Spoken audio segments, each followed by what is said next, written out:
Melodic drumming and the ostinato is a video that basically deals with two things in a broad sense. One is the idea of improvising within a concept, and the other is an approach to the modern large drum kit.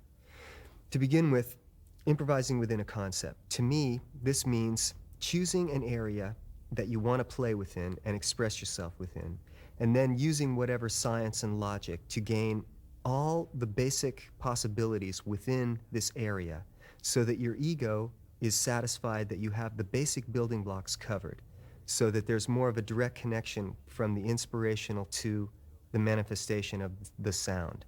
So by this I mean when I play, I want to be able to let the inspiration happen and know that whatever I make up spontaneously will be made up of the basic building blocks that I've already learned how to play in a very scientific, methodical way.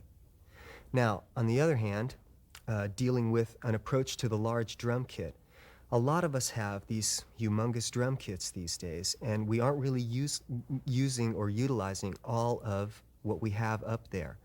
Basically, a lot of us just keep a steady beat and do an occasional tom fill. You know, we hit a cymbal or we do whatever. But for myself, I have quite a large array, and I know a lot of other drummers have huge drum kits, and we're not really utilizing all of it. So what we want to do is show you a way to bring out the full potential and capabilities in a very musical way of utilizing a large drum kit. A lot of these techniques may seem very advanced and maybe a little overwhelming to a beginning student. In that case, I want to refer him back to my DCI video that I did called Solo Drums. My approach to the drum kit is the same as a composer's approach to the orchestra. I try and look at the drum kit as a microscopic orchestra within itself. I have 7 tom-toms which are tuned in fourths, which I can play melodies on. I have the bongos and the snare drum, which give me some other intervals like minor third, major third, whole step, and the bongos add a Latin spice to it. I have several different pitches of doubled china cymbals for a brass stab, high energy fire kind of a sound. And I can play melodically on those because I have 5 different pitches of them. I have 6 different pitches of standard cymbals, splashes and crashes, graduated from high to low. I can play melodically on that. I have the ice and the crystal of the cup chimes and bell cymbals for a glassy sort of sound. I also have the thunder and the roar of the gong and the remote bass drum, concert bass drum, and the double bass, normal bass drums for the low end sound. So all these sound layers and all these different textures and all these instruments give me a wide variety of sounds at my disposal which I can utilize. And I always try and think compositionally when I play. I always try and think in terms of themes and melodies and harmonic implications, things like that. I always try and play as musically as I can. And when you define music, you'll find that it's basically made up of 4 elements. You have rhythm, melody, harmony, and especially for the drummer, dynamics. The drummers have, because of our non-specific pitch instruments, we have a limited melodic and harmonic range. So we rely more on rhythm and dynamics for our expression. And that's an important part of drumming. But because we have so many instruments these days, we can utilize a lot of the other elements, and that's what I'm going to be talking about later on. In terms of melody, we can define melody as a succession of pitches, rising or falling or doing whatever they want, but essentially those pitches each have to have a duration of time. So melody and rhythm are inseparably linked. You can't have melody without rhythm. And then harmonically, if we define harmony, that's basically 2 different sound sources being sounded at the same time. So because we have 4 different limbs, we have the ability to sound different sound sources harmonically or in unison. So basically, everything we do can have a harmonic and a melodic implication. And so when I think and when I play, I always try and utilize melody and harmony, and each melody actually has its own harmonic implication as well. So all these musical devices are what I think about when I try and spontaneously compose, which is what happens when I play.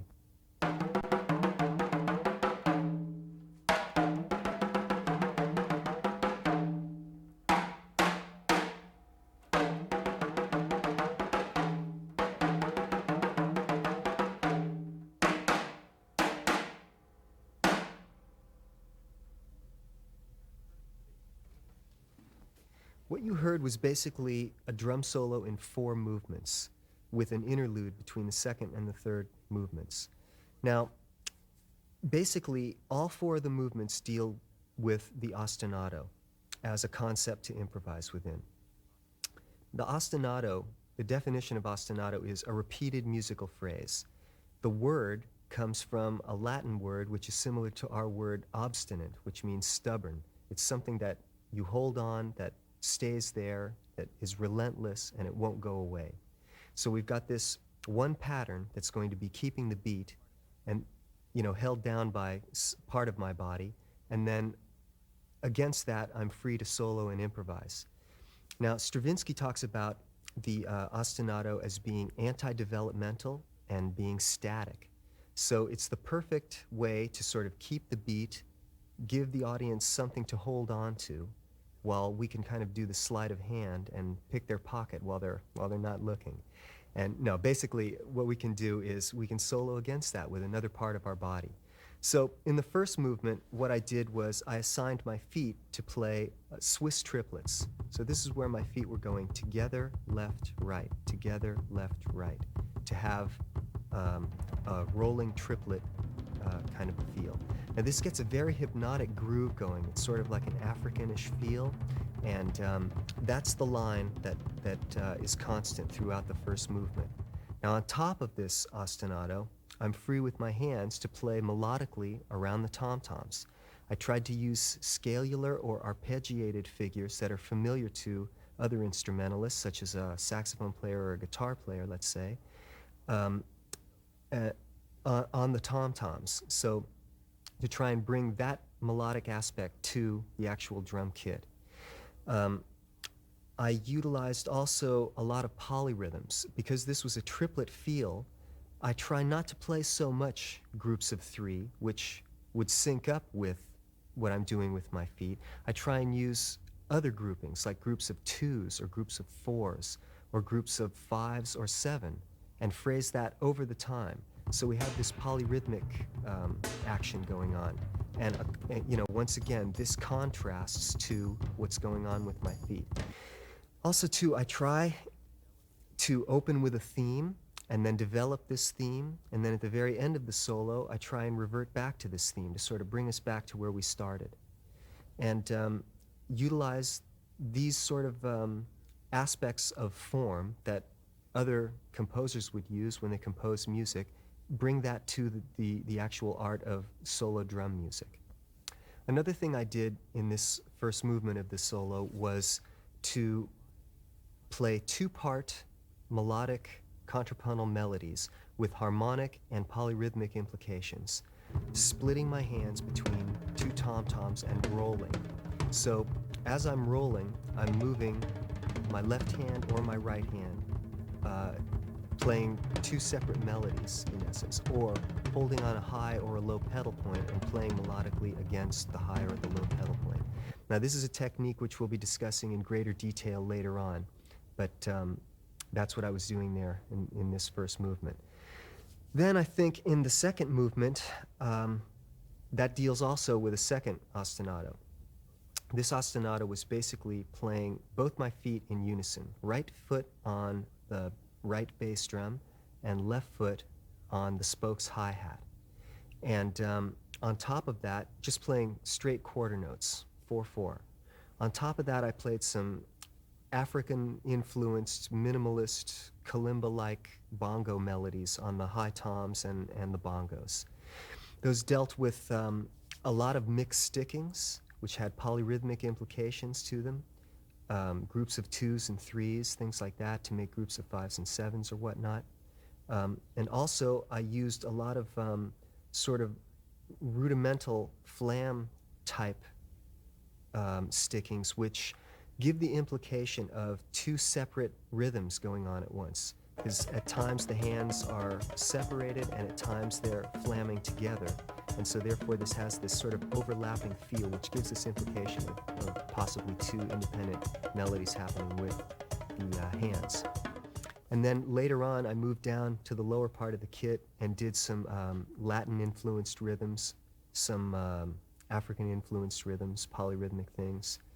And then there was a section in the middle of that solo where I extended the ostinato to include the last 3/16 notes of each quarter note, which was played with my left hand on the spokes hi-hat.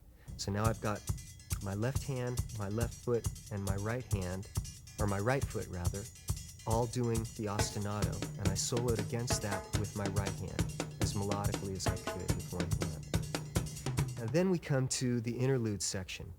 In the interlude, because it's the midpoint of the solo, I tried to deal with mirror images and the point where you're looking at something from one side and also looking at it from the other side.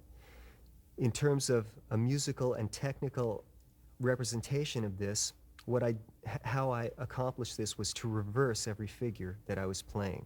So I started out with some arpeggios, and I think they started with 3 notes going up and then 3 notes going down, and doing arpeggios around the kit with this sort of pattern. Then I reversed that pattern, so you had 3 notes going down first, then 3 notes going up. So it was sort of a mirror image of the phrase. Then I got into some asymmetrical hand-to-foot double bass figures. In my earlier video on DCI, I basically dealt with symmetrical figures. That's where the hands were always going right, left, 1, 2, and then right, left, 1, 2 with the feet, or you know, whatever the figures were, they were basically symmetrical and very even. Now these figures all deal with asymmetrical groupings. So we're dealing with groupings of 2s and 3s to make groups of 5 and 7. And once again, I tried to reverse them. So we have this mirror image thing going on there. And then I tried to sort of conjoin the opposites by doing these figures broken up between the chinas and the snare drum. So every time I hit a right china, I'm doubling it with my right foot. Every time I hit a left china, I'm doubling that with my left foot. And I'm filling in the beats in between with the snare drum. So this is a way of melding these groupings of 2s and 3s into yet another format. And that pretty much handles the interlude. Also, I should say, to begin with, before the first movement, and usually between every movement, I have a little freely improvised segue that basically deals with just trying to find something spontaneously that's musical and melodic. And I normally don't have these sections planned out. I just kind of trust the intuitive factor and see what happens. And I try and maintain an awareness of what I've played, so that if I hit something, hit on a theme or a melody, I'll try and repeat it or develop it, or, you know, make it as musical as possible, so that I can make the transition from one movement to the next. Then, I guess that brings us to the third movement. Now, in the third movement of this solo, I had another ostinato with my feet. This one was a double stroke roll with my feet, where my feet were going left, left, right, right, left, left, right, right, left, left, right, right. But the tempo of it, or the way that this was structured, was so that this double stroke roll was in the speed of triplets. So we had a built-in 3 against 4 polyrhythm going on. So basically, I'll snap quarter notes here. You had left, left, right, right, left, left, right, right, left, left, right, right, left, left, right, right, left, left, right, right, left, left, right, right, or this dum, da, dum, dum, da, dum, 1, 2, 3, a 4, a 3 against 4 polyrhythm. So that was the ostinato, that was the given, and that stayed. Then on top of that, once again, I tried to solo in a melodic way around the toms and around the rest of the kit. And utilize some themes, maybe refer back to them at the end of the solo to give it a little bit of structure.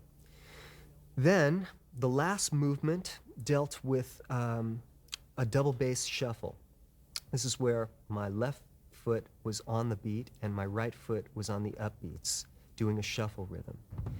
And on top of that, I was doing some rudiments from hell, which is something that we'll discuss in great detail later.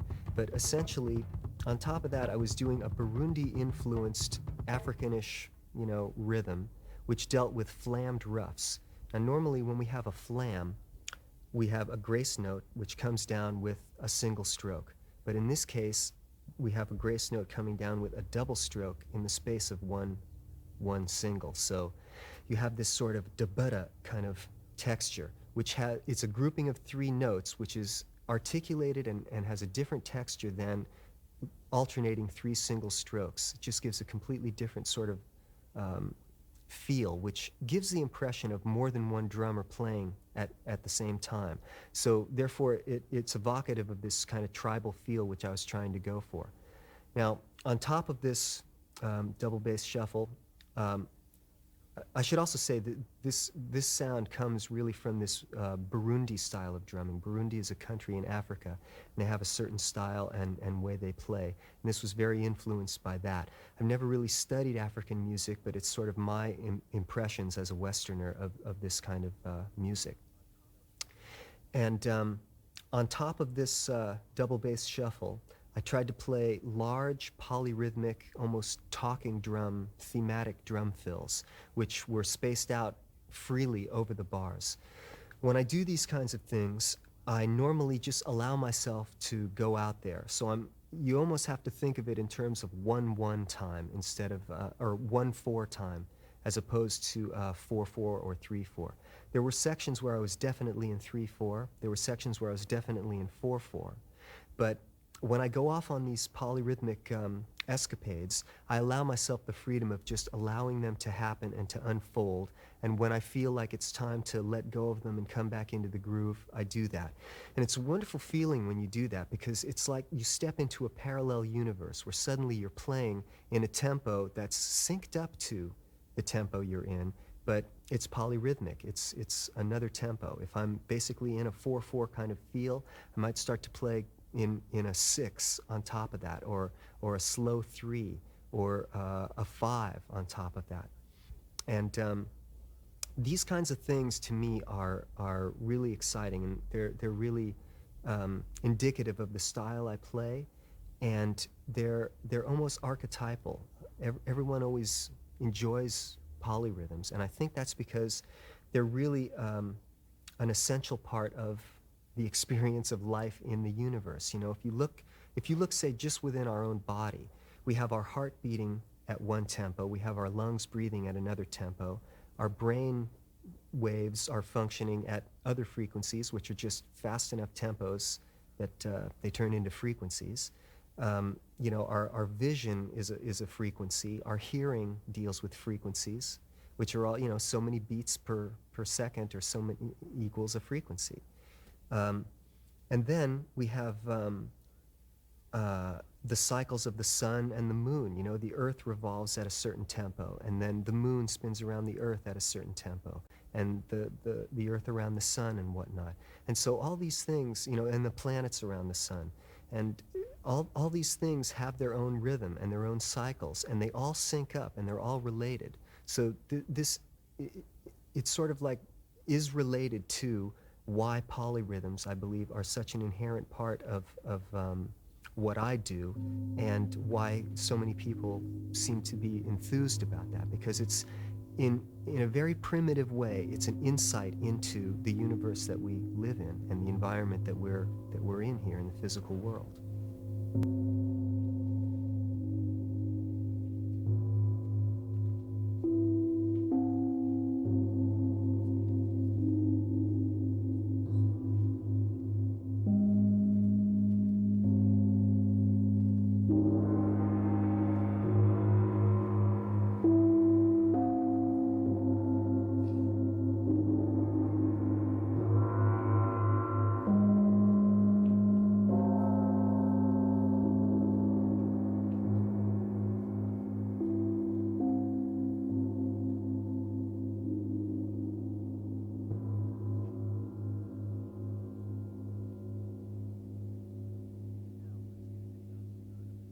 Okay, now let's get into the ostinato itself.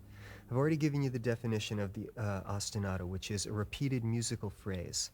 Now, the way my approach to ostinatos is always the same. It's a two-step process. Number one, you have to be able to play physically the figure that you want to play without some part of your body cramping up. Now, for instance, when I first started working on this Swiss triplet ostinato with my feet, I mainly did that because my left foot couldn't do doubles. And I wanted to be able to develop this with my left foot. So when I first started out to do this rhythm, I could only keep it up for maybe a minute, and then my left leg would start to cramp up and I would have to stop. So, you know, it's that way with any other figure. If you're doing whatever, a 16th note figure or something with your left hand, you have to be able to keep that figure up, or the figure with your feet up, for about 5 minutes so that you can do it comfortably and then, you know, without physically cramping up. Then you can start to go to step two. Now, step two is within the rhythmic framework that you're working in. If it's a triplet framework or a 16th note framework, you play all the basic mathematical permutations of the figures that you can play against this figure and see where it lies with or against the ostinato that you're playing. Now, this may sound like a big deal, but it's really not. In 16th notes, there's only about 20 basic rhythms, and in triplets, there's only about 13 or so. And these will be sufficient to give you all the basic combinations so that you'll know whatever you start to play when you're improvising, it will be made up of those basic building blocks, even if it's polyrhythmic. The only other thing I would add to that is when I'm doing an ostinato with my feet and I'm free to use both hands over this foot ostinato, then I would include doing mixed sticking permutations as well, sort of like the exercises from George L. Stone's book Stick Control. Paradiddle permutations or variations, different, you know, combinations of singles, doubles, and triple strokes going back and forth hand to hand. And this will pretty much give you the ability to play whatever you want over your foot ostinato. Now, I'm going to demonstrate what I've been talking about here for you. The first thing I'm going to do is I'm going to take the ostinato that I did in the second movement of the first solo, where my feet are playing quarter notes in unison and my left hand is playing the last 3 16th notes of each beat on the spokes hi-hat. And then I'm going to play every basic permutation of 16th note rhythms on top of this and show you how it lies with the pattern. I'm going to hold on these rhythms for 2 bars, then there'll be a bar break, and then I'm going to move on to the next permutation. Now, what I'm going to do is I'm going to start out playing simple quarter notes. Then I'm going to move those quarter notes over to the second 16th note of the beat. Then I'm going to move it over to the third 16th note. Then I'm going to move it over to the fourth 16th note. Then I'm going to take two 16th notes, and I'm going to play the first 2 16th notes, the second and the third 16th notes, the third and the fourth 16th notes, the fourth and the first 16th notes. Then we're going to move to groups of 3 16th notes. And I'm going to play the first 3 beats, the last 3 beats, the first 2 and the last 1, and the first 1 and the last 2, or vice versa. Then we're going to get into some basic polyrhythms. We're going to play groups of 3/16 over the 4/4. Then we're going to play 2 16th notes within 3/16. Then we're going to play a group of 5 phrased 2/3. Then we're going to play a group of 7 phrased 2/2/3. Now, that's about 19 rhythms or so, and I guarantee you that they may be difficult to do at first, but it's not really a lot to learn. If you took 1 a day or 1 a week, that means in 19 weeks or 19 days, depending on your level of integration, you would be able to have pretty much complete flexibility and the ability to improvise within this 16th note framework.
I'm going to change to a 16th note ostinato that I play with my feet. So my left foot is going to be playing quarter notes, and we're going to basically invert the rhythm that we just played. And my right foot will be playing the last 3 16th notes of the beat. So my left foot's also going to be split between I put my foot between the two pedals on the left side, which have my left bass drum and my left hi-hat, so that I can get both of those sounds simultaneously. Now, on top of that, we're going to play some mixed stickings, which I've split between two different tom-toms. So the right hand will have one tonality, and the left hand will have another tonality, and it's easy for you to therefore see and understand what I'm doing. And basically, there's about 22 different mixed stickings that deal with single strokes, double strokes, and their displacement, paradiddle variations, and groups of 3 notes against 1 note. And those are all the basic permutations that you'll need in order to have pretty much complete flexibility within the mixed sticking framework on top of a 16th note foot ostinato.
Now I'm going to show you how you can do this same format within the realm of triple meter or within the triplet.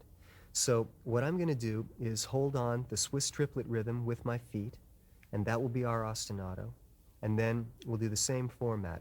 I'll take all the basic permutations of triplet rhythms, of which there are about 13, and we'll put them over this Swiss triplet ostinato. I'm going to try and use stickings where I start with my right hand, sometimes start with my left hand. You should do both so that you'll have the coordination to do both, and you won't get messed up if you start with the hand that you haven't been practicing with. It'll be the same format. I'll hold on the rhythm for 2 bars, and then there'll be a bar break in between. First, we're going to start with quarter notes on the first beat of the triplet, and we're going to displace that to the second beat of the triplet, and then displace that a beat to the third beat of the triplet. Then we're going to take groups of 2 notes. So we'll be playing on the first 2 beats of the triplet, then the second 2 beats of the triplet, and then the first and the last beat of the triplet. And that'll give us all our 2-note combinations. Then we're going to play solid 8th note triplets along with our feet. Then we're going to play quarter note triplets. Then we're going to displace the quarter note triplet by 1/8 note. Then we're going to try a polyrhythmic idea of 4/3, and we're going to phrase the 4 3 beats on and 1 beat rest to give us 4/3, and we'll do 2 bars of that. Then we're going to do a 4/3 idea that deals with 2 beats on and 2 beats rest to give us a 4/3. Then we're going to do 5/3, which is phrased 2 plus 3, and then we're going to do a 7/3, which is phrased 2 2 3. And that pretty much will give you all that you need to have complete flexibility within the triplet realm.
Now we're going to do the same thing we did before with 16th notes in terms of mixed stickings, but we're going to do that in the realm of the triplet.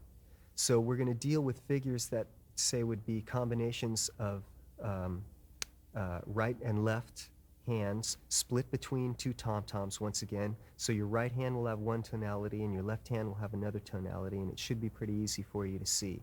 It's basically going to be combinations that will be like right, right, left, left, or left, left, right, groups of two against one to make the triplet. Then we're going to deal with doing a double stroke roll over the triplet. So we'll have right, right, left, right, left, which gives us a sort of 4/3 feel. Then we're going to displace that by a stroke. So we'll have a 4/3 feel, but displaced. And then we're going to have groups of like 3 rights and a left, or 3 lefts and a right, to have a 4/3 feel. And then finally we'll end up with paradiddles within triplets. So we'll have right, left, left, but it will be done within the tempo of the triplet, again giving us a 4/3 feel. Now I didn't bother with writing out the double paradiddle permutations, which most of you drummers will be familiar with, but I think you can do those on your own, and this should get you started and give you enough to have the ability to do basically whatever you want to do.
Okay, now I'd like to take a minute and talk about the process of integration.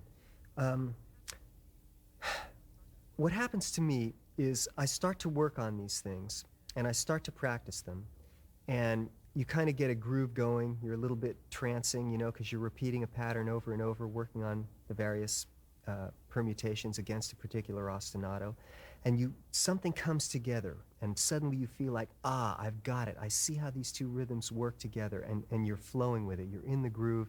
It's happening, it's a lot of fun, and it really feels wonderful. And this may take a long time to get to, but ultimately you get there.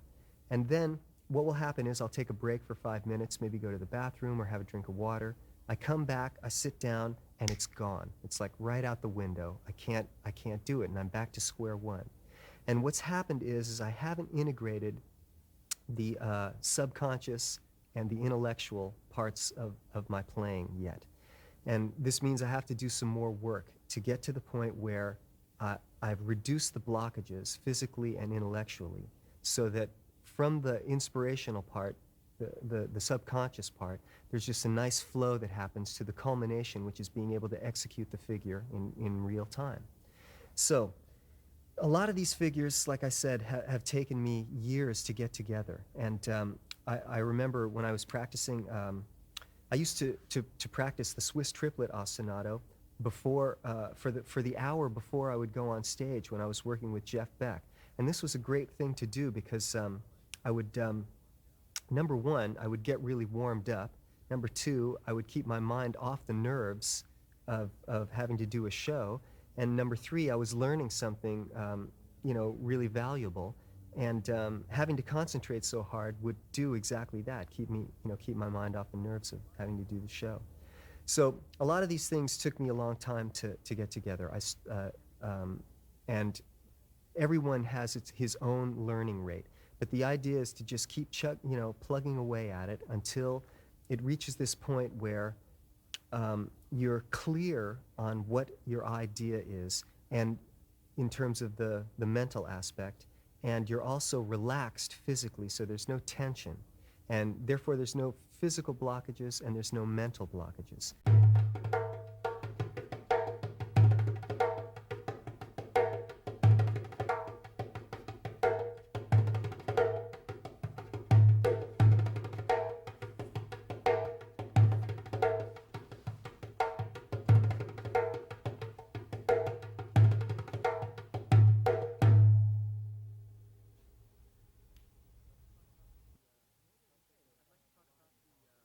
Okay, I'd like to talk about the concept of melodic tom soloing. Normal instrumentalists use scales and arpeggios, and they would be familiar with the kinds of techniques that I'm going to be demonstrating. But drummers aren't so familiar with that unless you're a mallet player.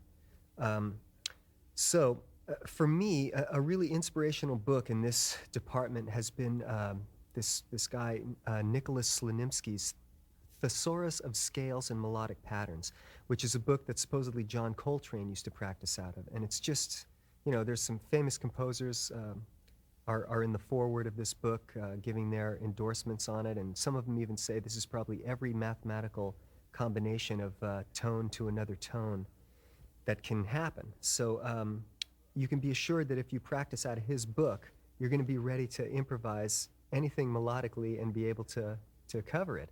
So that's kind of the approach I like to take, speaking of this improvising within a concept thing. And also it is the way I'm going to approach applying this to the tom-toms. To begin with, I practice starting on my highest drum, single notes per drum, and going around the toms. Now, it sounds like a simple thing, but it wasn't a simple thing for me when I first started doing this. I'm used to more rolling on the toms and going around them. But to do one hit per drum and to whip up and down my 7 toms proved to be a very difficult thing until I realized that we have the ability to frame where each one of our hands is going and sort of frame this out so that in the same way that a piano player might frame a C major triad before he puts his fingers down on the keys. I have 7 toms, and if you look at my kit from above, if I play on the sort of outer 4, if I play on drums 1, 3, 5, and 7, my right hand will be traveling in this large square, kind of on the outside of my kit. And then my left hand will be only traveling on drums 2, 4, and 6, which makes sort of an inner triangle.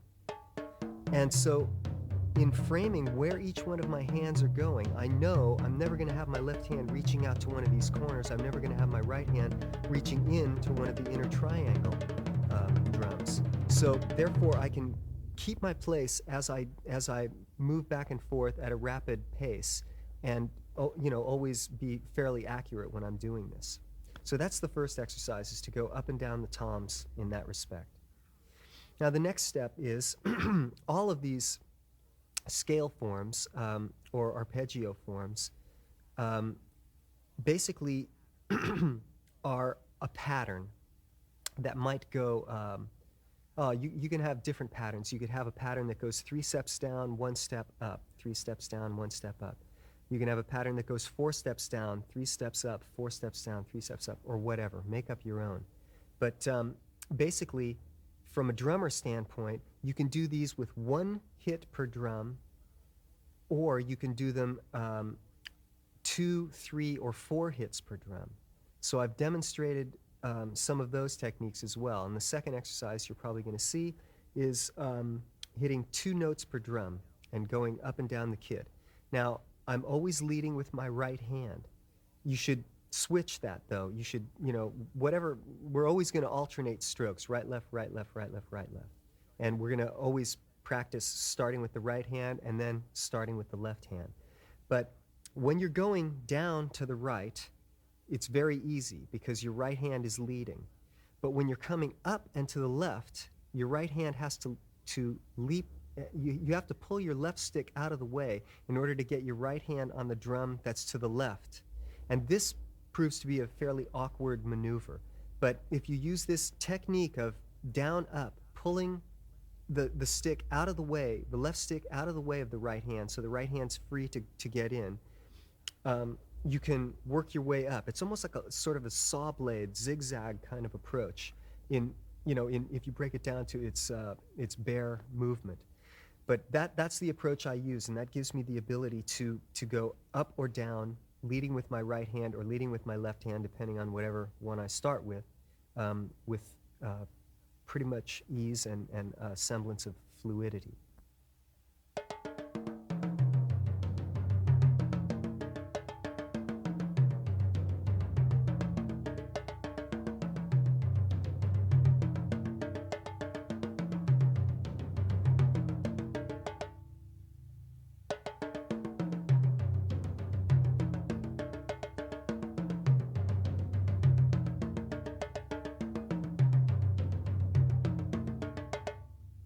Next, we can do it with 3 beats per drum, which I'll demonstrate, and then we can do it with 4 beats per drum, which I'll demonstrate.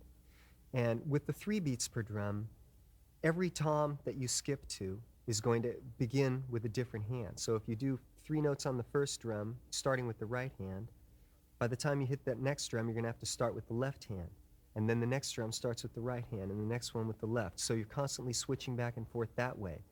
This is a good exercise because it's going to give you this ability to do notes of groups of 3, and not get twisted with your sticking.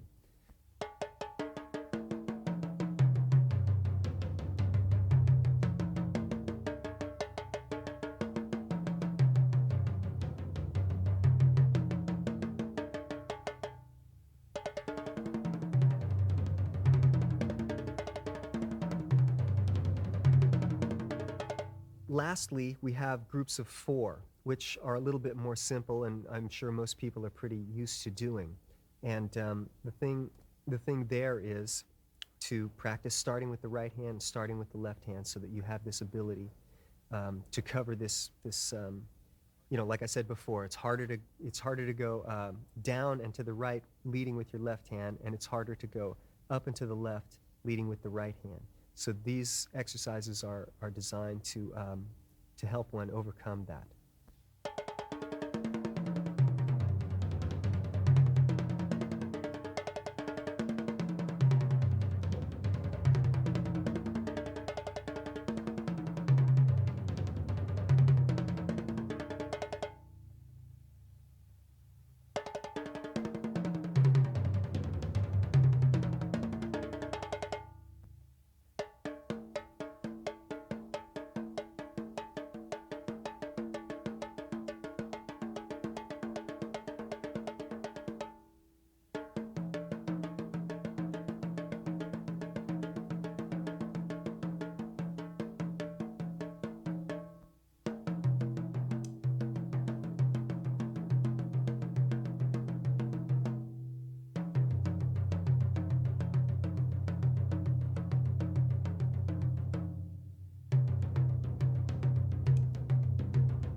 Now this next section we're going to talk about the asymmetrical hand-to-foot double bass patterns.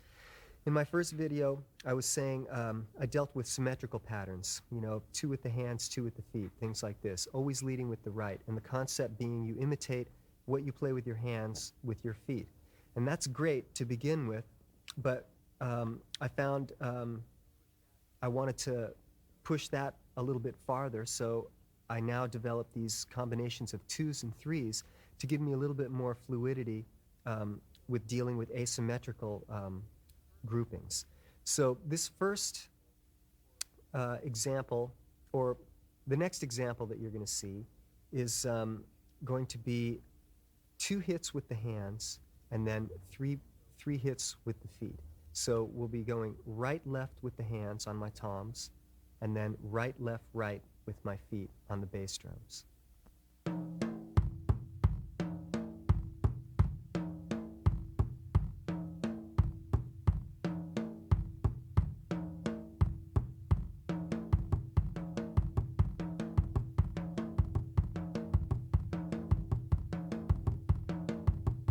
This next example is going to invert what we just saw, and that is going right, left, right with the hands, and then right, left with the feet.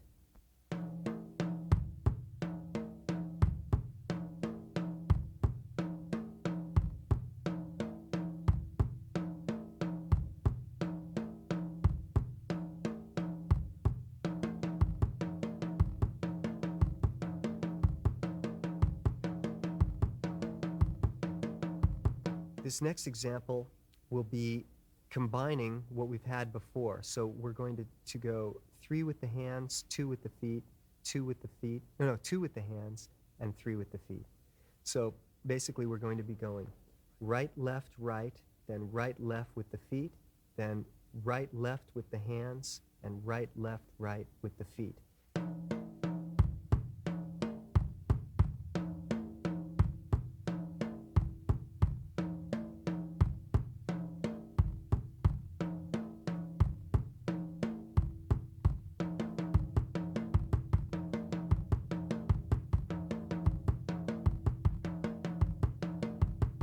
Now we're going to deal with a combination of 3 and 4 to make a group of 7. So we'll start out going 3 with the hands, right, left, right, and 4 with the feet, right, left, right, left.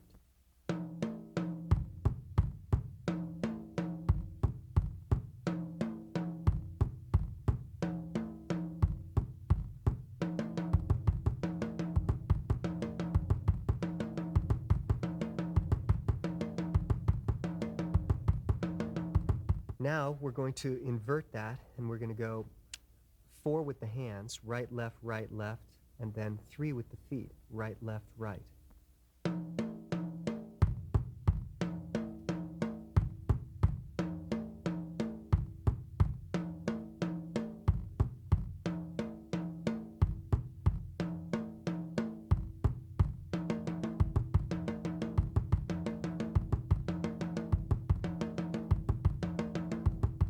Now we're going to do a group of 7 that's 2, 2, 3, 2, 2, 3.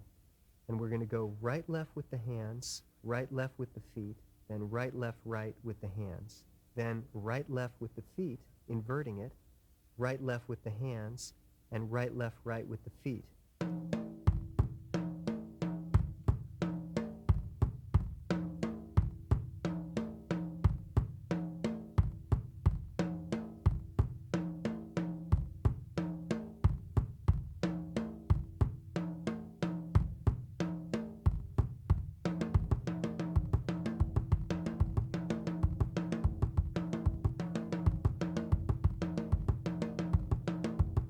Now we're going to add a China cymbal every time we hit with our right foot and on the right side, and a China cymbal on the left side every time we hit with our left foot.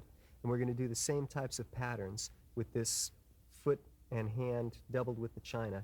We're going to fill in the excess beats with the hands on the snare to kind of have a combination of all these exercises. So I'll be demonstrating each one of those.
In closing, I'd just like to say that a lot of drummers have mentioned to me that some of this material is a little bit overwhelming, and I know that I'm trying to push the art form forward because that's what I enjoy doing.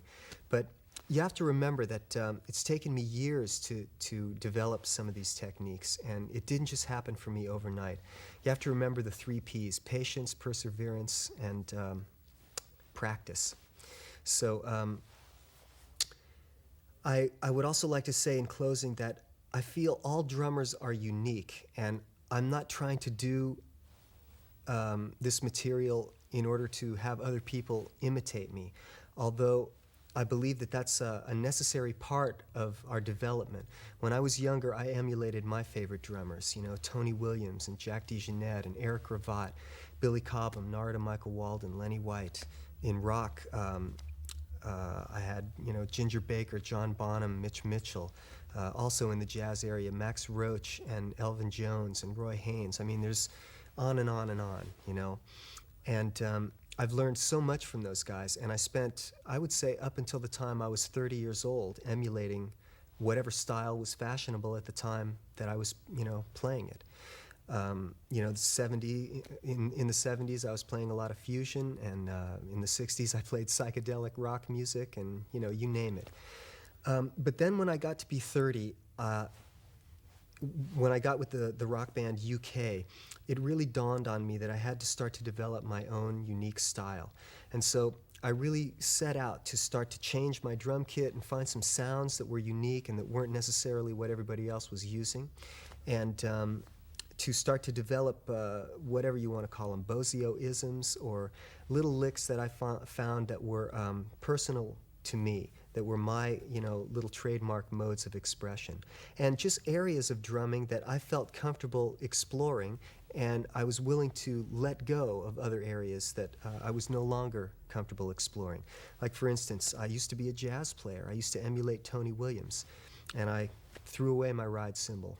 Tony said it all and continues to say it all on his ride cymbal. And, for me, I started to develop the linear melodic thing by eliminating the ride cymbal and building a little tree that had a double china and a hi-hat and a bell on it or something. So these were ways that I started slowly but surely to develop my own style and personality. And I feel that that is the ultimate goal of every drummer. And I also want to say that every drummer is unique, even though you may not feel that you're unique right now. Every drummer can do at least one thing that would impress me, and at least one thing that I can't do, even if it's just the way their feel is, or the way their touch is, or their approach to playing the drums. Some people, some studio musicians make a lot of money out of imitating a lot of styles, and they're really good at that, and that's their thing, But for me, I'm not so interested in that, and I'm interested more in my own style, and I appreciate this uniqueness in other individuals. So take your time, practice, and I hope that this material helps you.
In melodic drumming and the ostinato part 2, we're going to be dealing with extending a lot of the concepts that I first started on my DCI video, Solo Drums, and later built upon in melodic drumming in the ostinato part 1. In this, I guess to begin with, I'd like to say I try to approach the drum kit like a small microcosmic orchestra. I try and play as musically as I can at all times, developing themes and melodies, trying to keep in mind the fact that music is melody, rhythm, harmony, and dynamics. I try and think compositionally. I try and think in terms of colors and textures. And, utilizing everything that I have, all 4 of my limbs and all the knowledge I have in all of those areas of music, to bring it together to do very melodic drum solos. I utilize the concept of ostinato, which is a repeated musical phrase, quite a bit in this video. Basically, what I do is I designate one of my limbs or one or more of my limbs to hold on an ostinato pattern, and that becomes my accompaniment, and then I solo against that using the remaining limb or limbs. And in that way I can accompany myself and make some interesting music, hopefully. It's also really my pleasure to be able to play drum music, solo drum music, for drummers who understand and appreciate this. It's not the kind of thing that you're going to, hear on the radio, but it can open up doors for the commercial drummer as well as students to just broaden their horizons a little bit and hopefully expand and evolve our use of the modern large drum kit.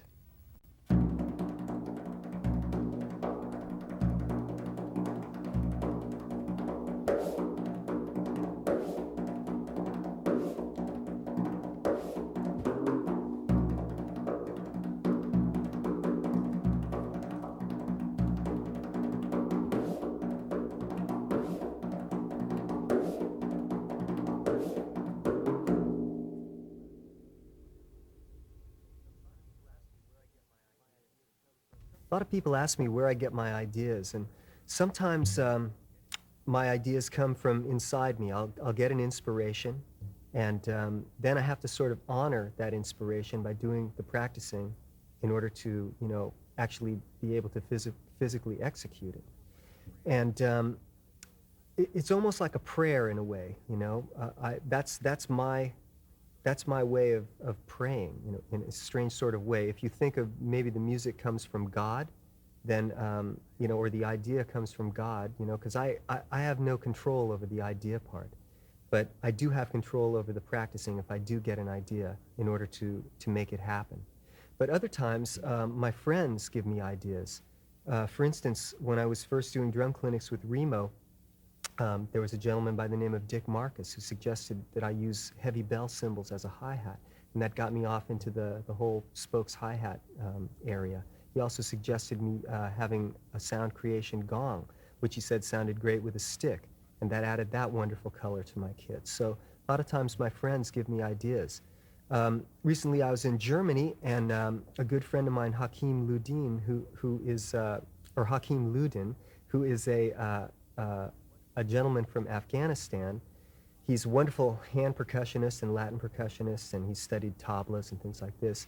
He taught me a rhythm which is called, it's in 7/4 or 7/8, and it's called a mogali.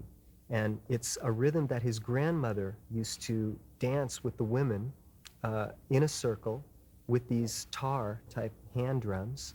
And he said, well, he taught me the rhythm, which goes like this.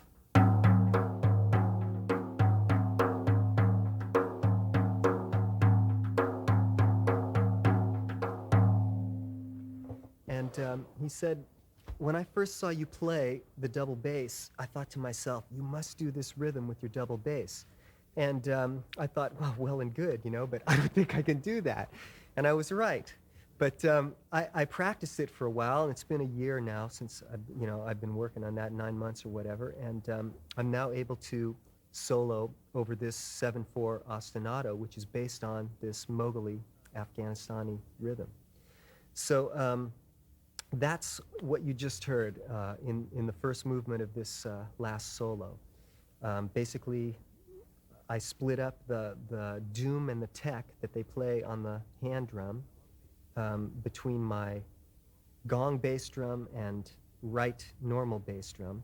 I can split my foot and put my foot between the two pedals that I have there and play both of the drums in unison then, or both of the drums simultaneously.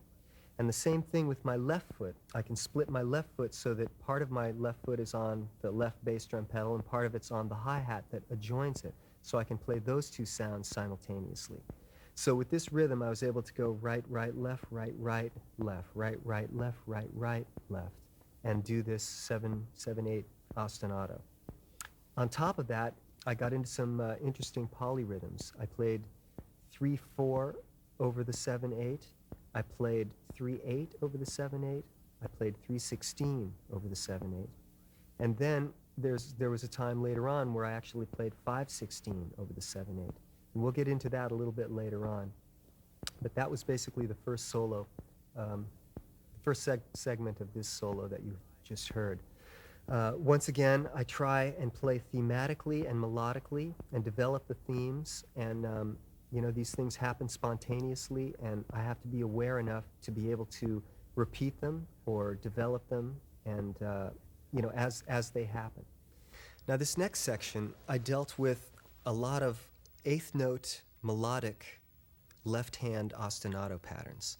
The first one I did was between my two highest drums, going bing bong, bing bong, bing bong, and then I soloed against that with my right hand on the remaining toms or drums and my right foot.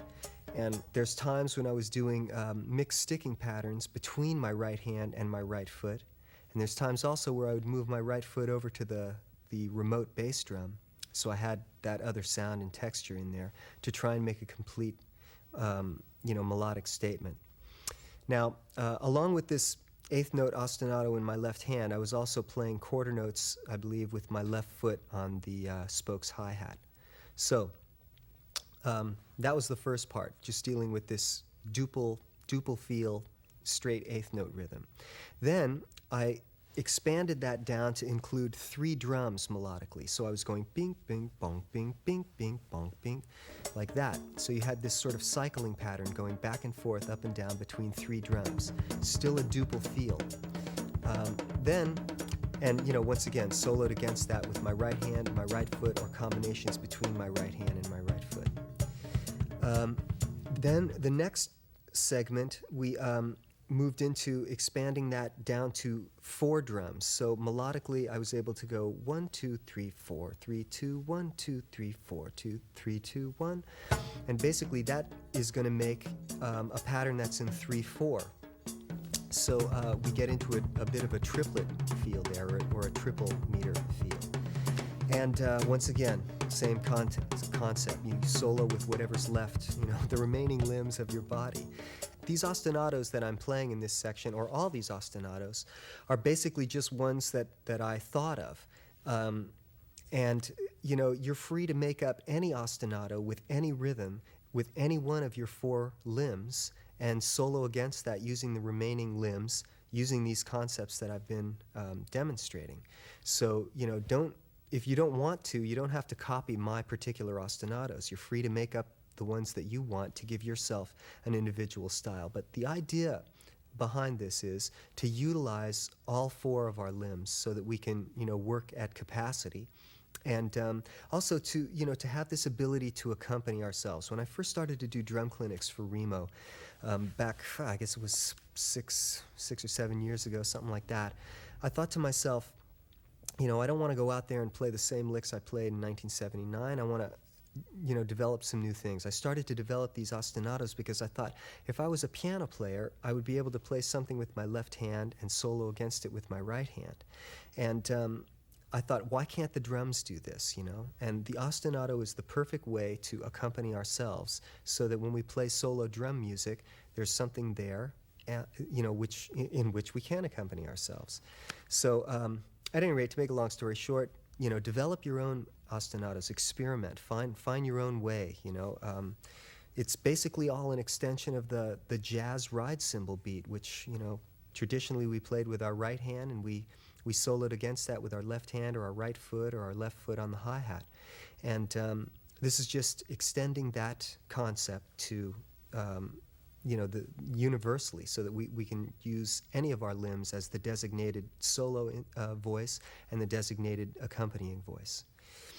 Now, the next section I believe we get into is a foot solo, where I'm holding an ostinato with my hands of 16th notes, starting on the third tom, and then splitting my hands and going to the fourth and then the second tom, and then the fifth and the first tom, and then back to the fourth and the second, and then back to the third.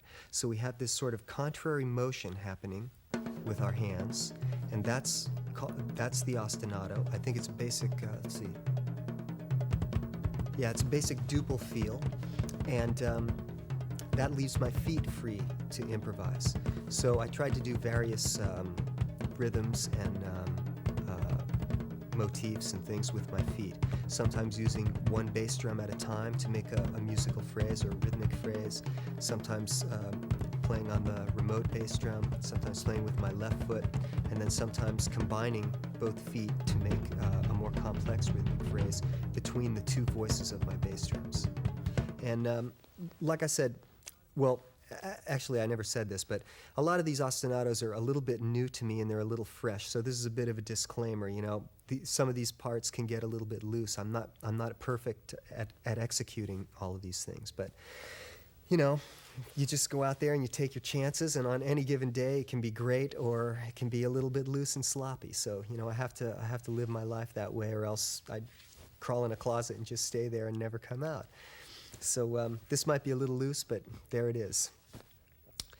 Okay, and then the final section is an African rhythm, which is based on a tribal rhythm played by an African tribe called the Igbo. And these people I don't really know too much about. This rhythm was suggested to me by a good friend of mine, Bruno Palmieri, who's a journalist in a French drum magazine called Batteur. And I've had a long friendship with Bruno, and he's done a lot of transcriptions and things for me, which will be coming out in forthcoming books and all. And he and I, whenever we get together, you know, he's always got tons of little things he's been working on, and you know, he goes, Terry, have you thought about, you know, doing this, with his French accent? And at any rate, this was one idea. I thought, yeah, this is a great idea, and it's reminds me a little bit of an old Led Zeppelin tune, also this kind of jun jun dun jun jun dun. But it's an interesting pattern, which, once again, I split my feet so that my right foot's playing the two bass drums on the right, my left foot is playing the hi-hat and the bass drum on my left, and I get this real thick jungle-like accompaniment based on this Igbo tribe's traditional rhythm. And then on top of that, I'm free to use my hands to solo and to play melodically, polyrhythmically, do whatever it is that I did on that particular day.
Okay, I'd like to talk about polyrhythms now.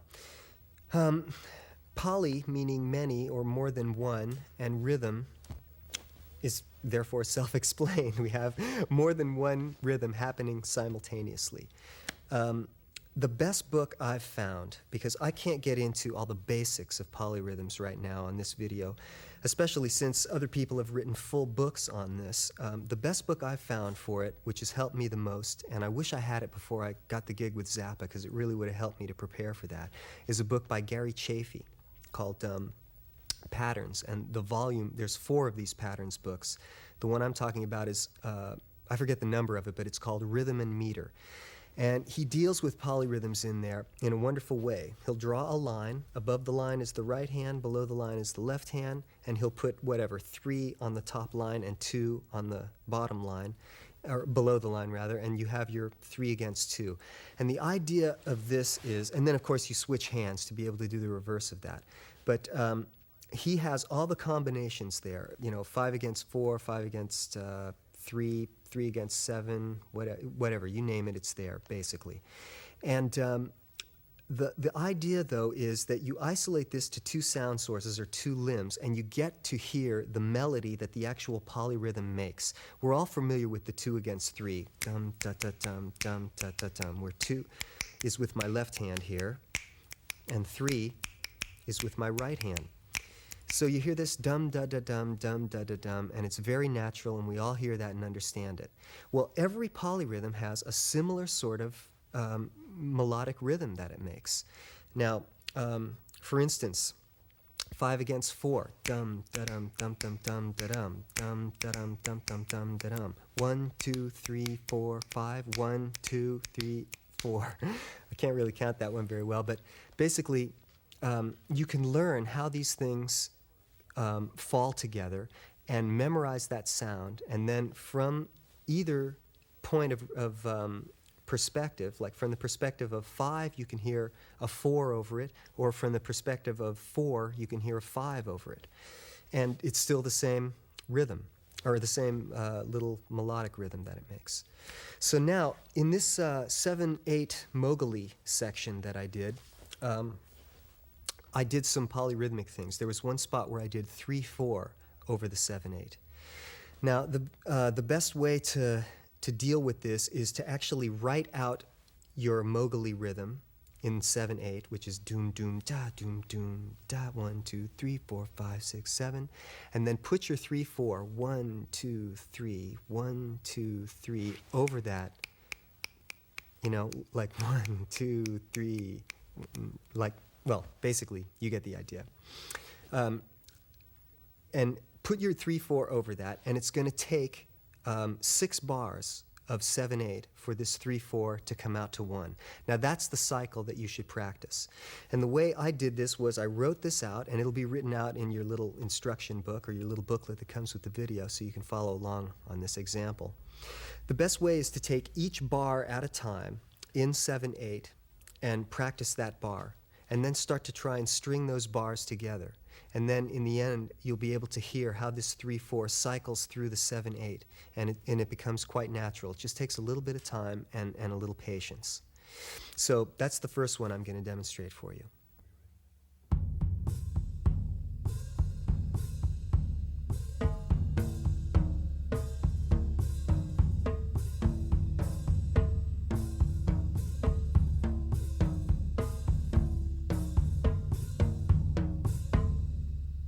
Now, the next thing we're going to demonstrate is 3/8 over the 7/8. Now that takes only 3 bars of 7/8 to complete the cycle. And once again, it's the same thing. We have our 7/8 melody, 1 2 3 4 5 6 7, 1 2 3 4 5 6 7. And on top of that, we're going to do something in 3/8, which is 1 2 3 1 2 3 1 2 3 1 2 3. If you write out those 3 bars, which I have done for you in the booklet, take them one at a time, and then begin to string them together. You've got the completed cycle, and then you'll be able to hear how 3/8 sounds over 7/8. I'll demonstrate that now.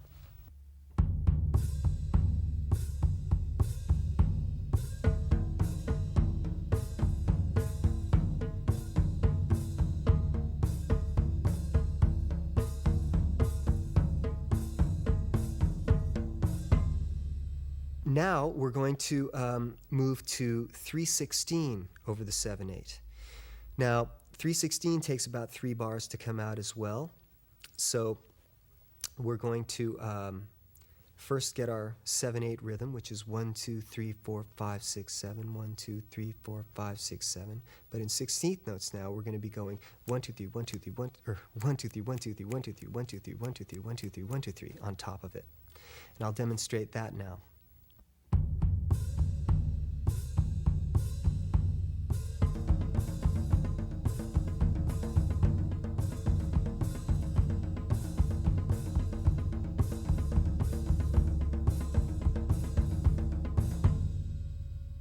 Okay, and finally we're going to deal with a 5/16 polyrhythm over the 7/8 Moguli rhythm.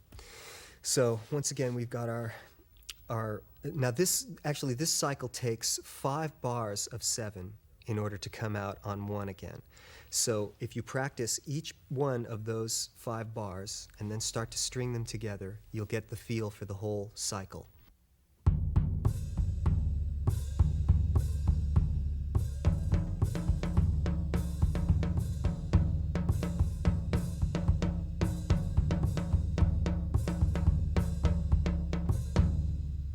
On this subject of polyrhythms and where I get my ideas and inspiration too, I'd like to mention that I've been accumulating all the music of Igor Stravinsky lately, who's a wonderful 20th century classical composer. And I've also been getting the scores to his music, and I listen to the music and I follow along with the score. I'm not really a good melodic or harmonic reader, but rhythmically I can follow along, and this gives me tremendous insight into the way he combines aspects of orchestration and the way he constructs his compositions. And I get a lot of ideas from listening to this and watching, following along with the scores. And one of the things I notice about Stravinsky is damn near everything that he does is polyrhythmic. If he's written something in 4/4, you can be sure that if you weren't looking at the score, it'll be written in 3/4 superimposed over the 4/4. There's one beautiful little section of music that he wrote that sounds like a very simple ostinato in 4/4 that's split between 2 clarinets, because obviously they have to have space to breathe if they're doing a continuous ostinato. And what he did was he assigned each of the clarinet players to play 7 eighth notes, and then they overlapped on the 7th eighth note, and they kept switching back and forth like this. So he had this sort of 7/8 polyrhythm over the 4/4, which was deceptively simple because you don't really hear them switching off when you listen to it on a record. But when you see it in the score, you realize this idea of 7/8 over 4/4, and it's a real beautiful thing. Plus, pieces of music like his Rite of Spring deal with incredible rhythmic things, rhythmic motifs and changing meters and polyrhythmic things, and this idea of layering polyrhythms on top of each other in an orchestral fashion, which really inspire me, and I try and in my own way imitate that when I play the drums and when I play a solo.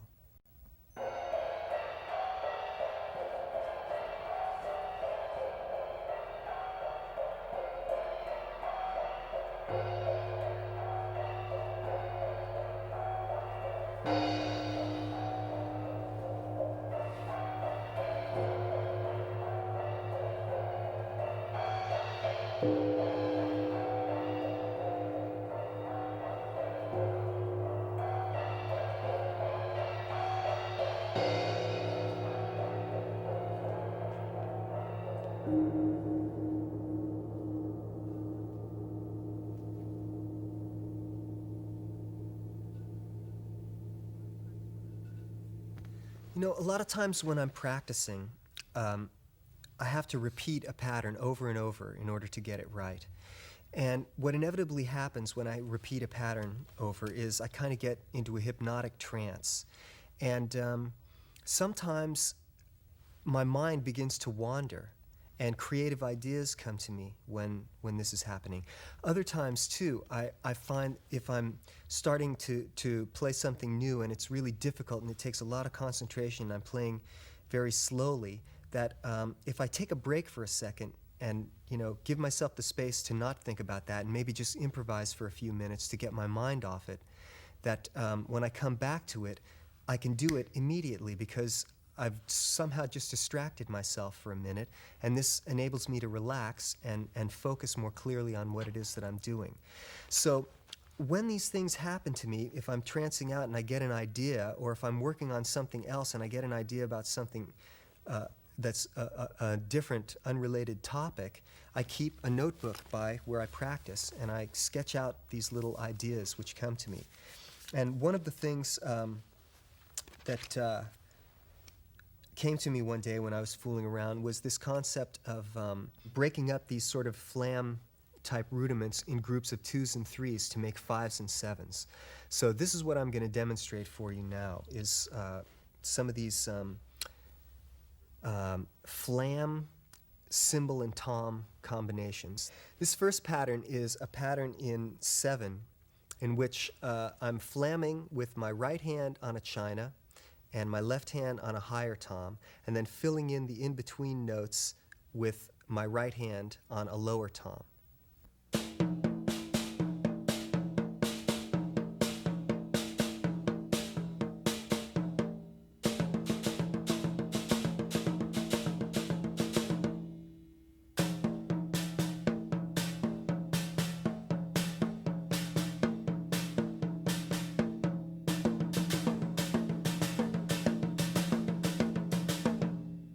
Here's a similar pattern in 7 that is phrased 1 2 1 2 1 2 3.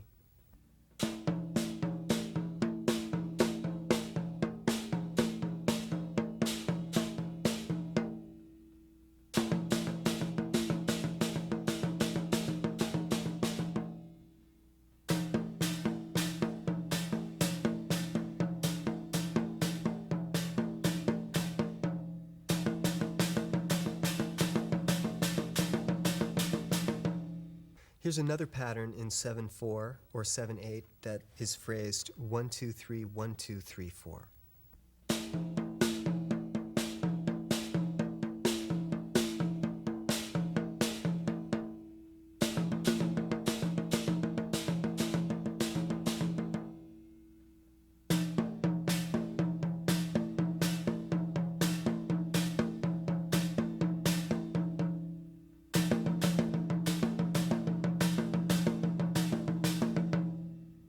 Here's a pattern in 7 that deals with 2 hits on the china. So we're going to be hitting on 1 2 and 4 5.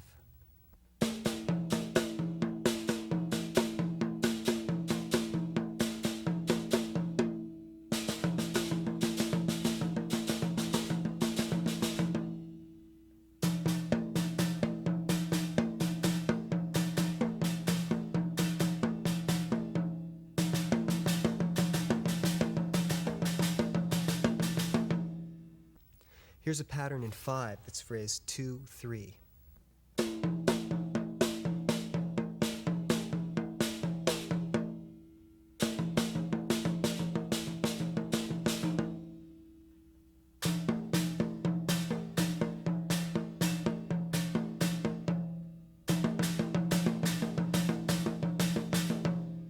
Here's a pattern in 5 where the first 2 beats of the 5 are hit on the cymbal.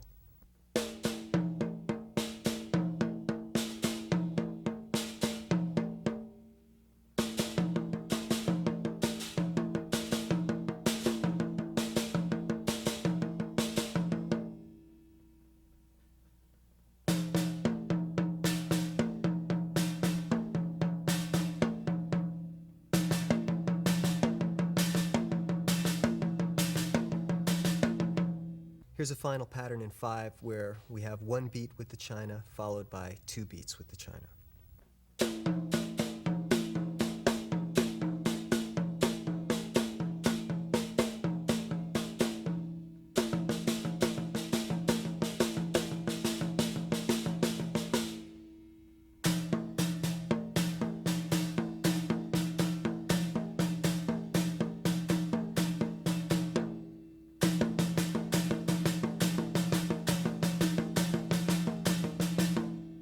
Here's a pattern that deals with right and left hand china crashes in 5.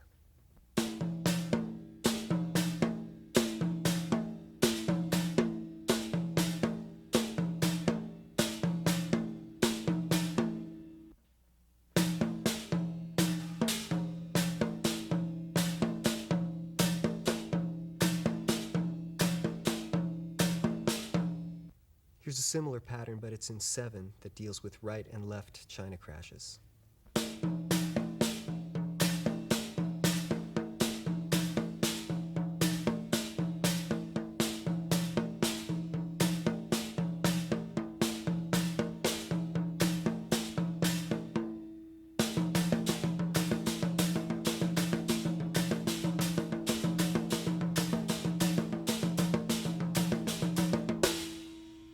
Once again, this doesn't deal with all the mathematical permutations of this concept, but it's more to just inspire you with a few licks that I use and that I think are interesting, that are indicative of what can be done in this area.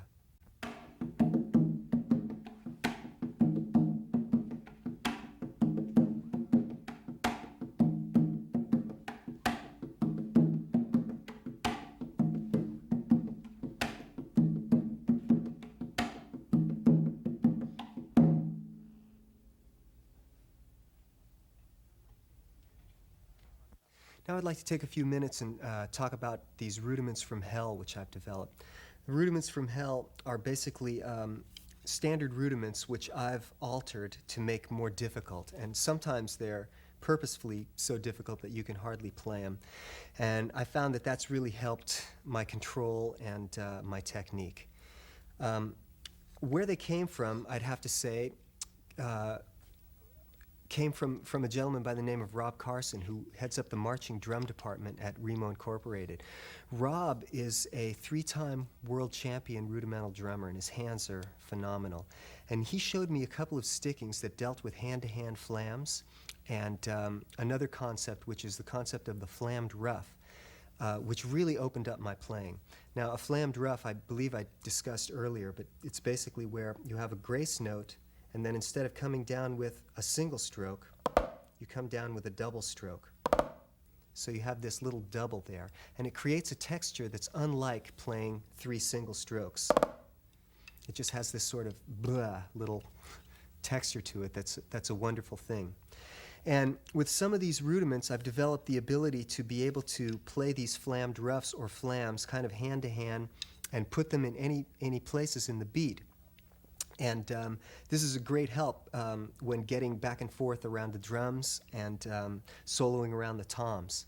So having said that, and having said that you'll have these, a lot of these variations written out in the little exercise book, I'm just going to demonstrate a few of them for you now. This one here is had its roots in a single flammed mill, and I've added a flammed ruff where the flam was to make it more difficult. And this deals with a situation where I'm coming off of one of these flammed ruffs, which has a double stroke, and I have to immediately play another right. So I have to recover from the double and play another single immediately, and that's what's so difficult about it and what's so challenging. So when I do these, they sound very discombobulated and kind of like you know, like a broken gallop or something. They're not very precise, but they're interesting technique builders.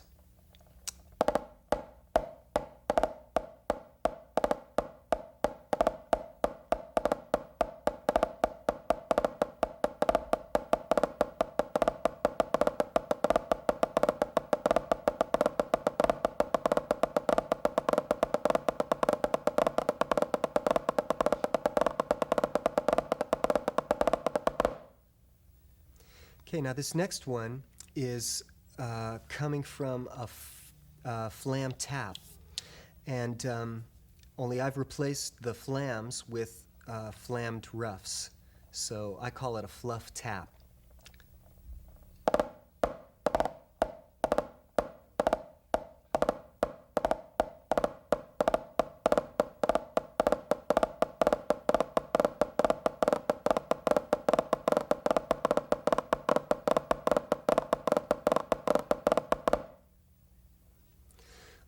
now this next one is a variation of a rudiment called the patafla-fla.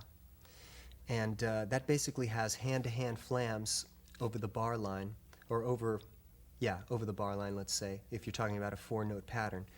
And I've replaced those hand-to-hand flams with hand-to-hand flammed roughs, which are very difficult to play. So here's patafluff-fluff.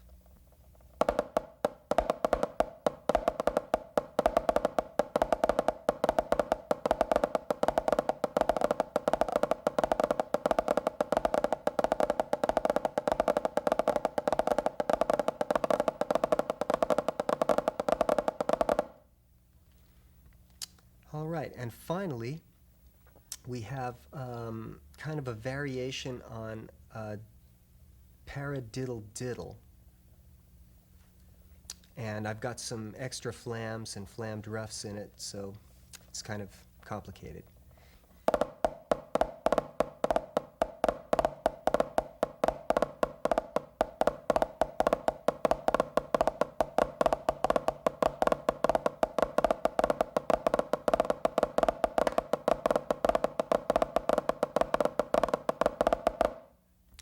I just want to say in closing that I know a lot of the techniques I've been utilizing are going to seem very advanced if you're a young drummer and you're just starting out.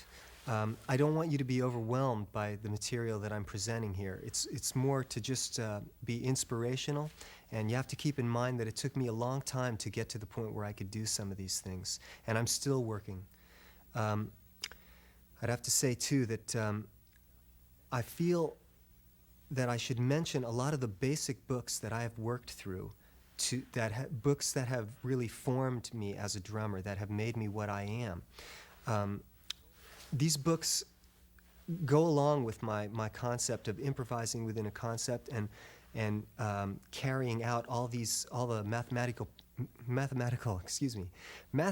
permutations of whatever it is that you're dealing with, so that you really have a fullness of understanding within a given area. Some of these books I'd like to mention are Stick Control by George L. Stone. For mixed stickings and hand exercises, they're wonderful. Then you can take and utilize those stickings and break them up between various members of your body and play them against ostinatos. So this book has been wonderful for me. Another book that's been great in terms of reading basic rhythms and permutating the basic rhythms has been Syncopation by Ted Reed. It's a very simple, straightforward book that has a whole lot of information in it that I can still use today. And it has a wonderful accent section in it, which is great and has really been something that's helped me to develop my ability to crash between the right and the left chinas. Other books for reading that were really good for me were Louis Bellson's book in his 4/4 reading text, and also his odd time reading text. Most of my knowledge of odd times was gained from this book. And once again, these rhythms can be played against any ostinato that's held down by any part of your body, starting with the simplest rock 8th note ride beat to jazz beats to the kind of things I'm doing to more. Then another thing for rudiments was the basic Haskell-Haar rudimental books. I found that those were very challenging and very helpful dealing with the standard 26 American drum rudiments. Also, Edward B. Strait's methods were really good for me. His 2/4 and 6/8 books were wonderful.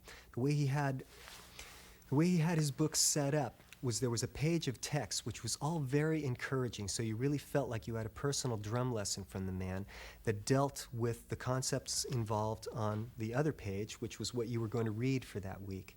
And so I still feel like I have this wonderful personal relationship with Edward B. Strait, whoever he may be, or if he's still with us. But that was a great book for me as well. Also, the Morris Goldenberg book on snare drumming, and it has a lot of orchestral excerpts and things like that. Wonderful book.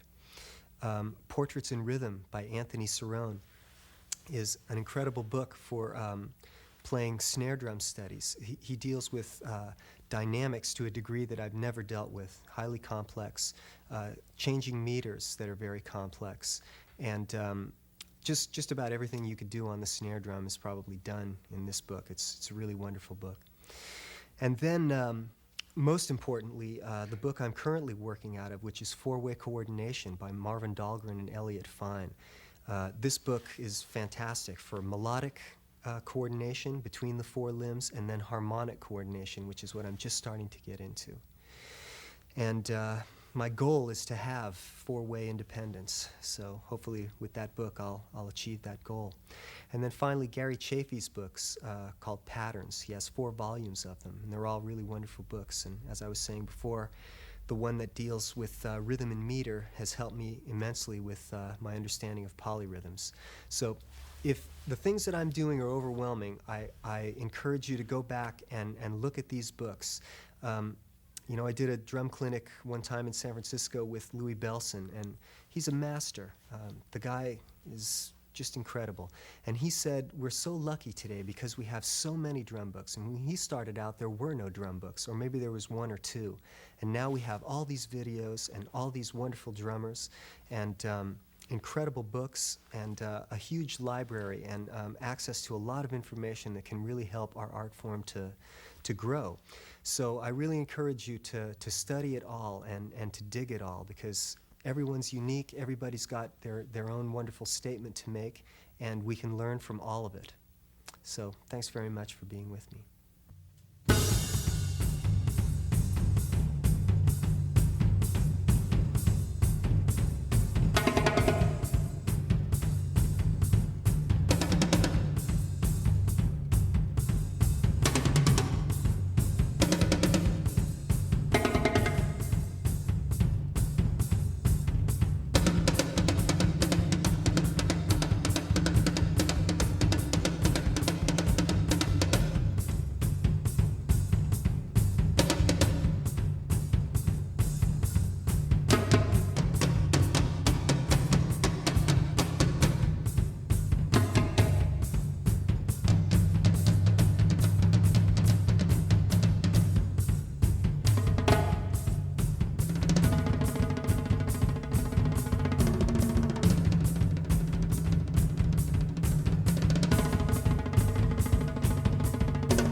My approach to the drum kit is twofold.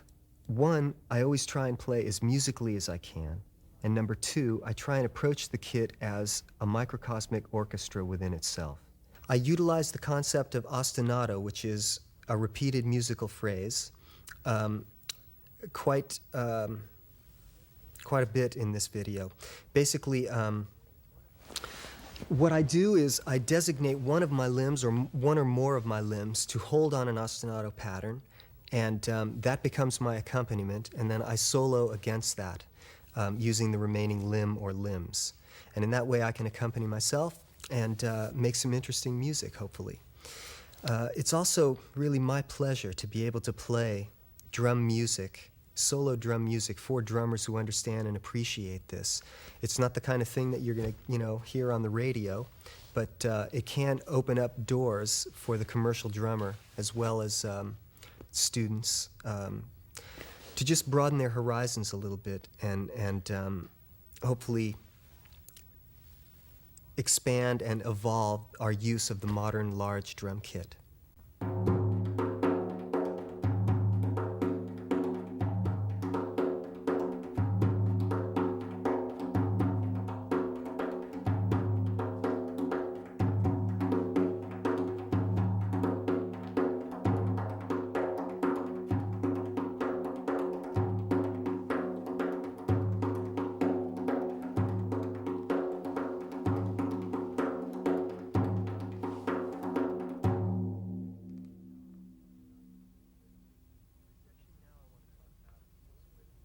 This section now I want to talk about deals with two-part contrapuntal melodies split between the hands around the tom-toms.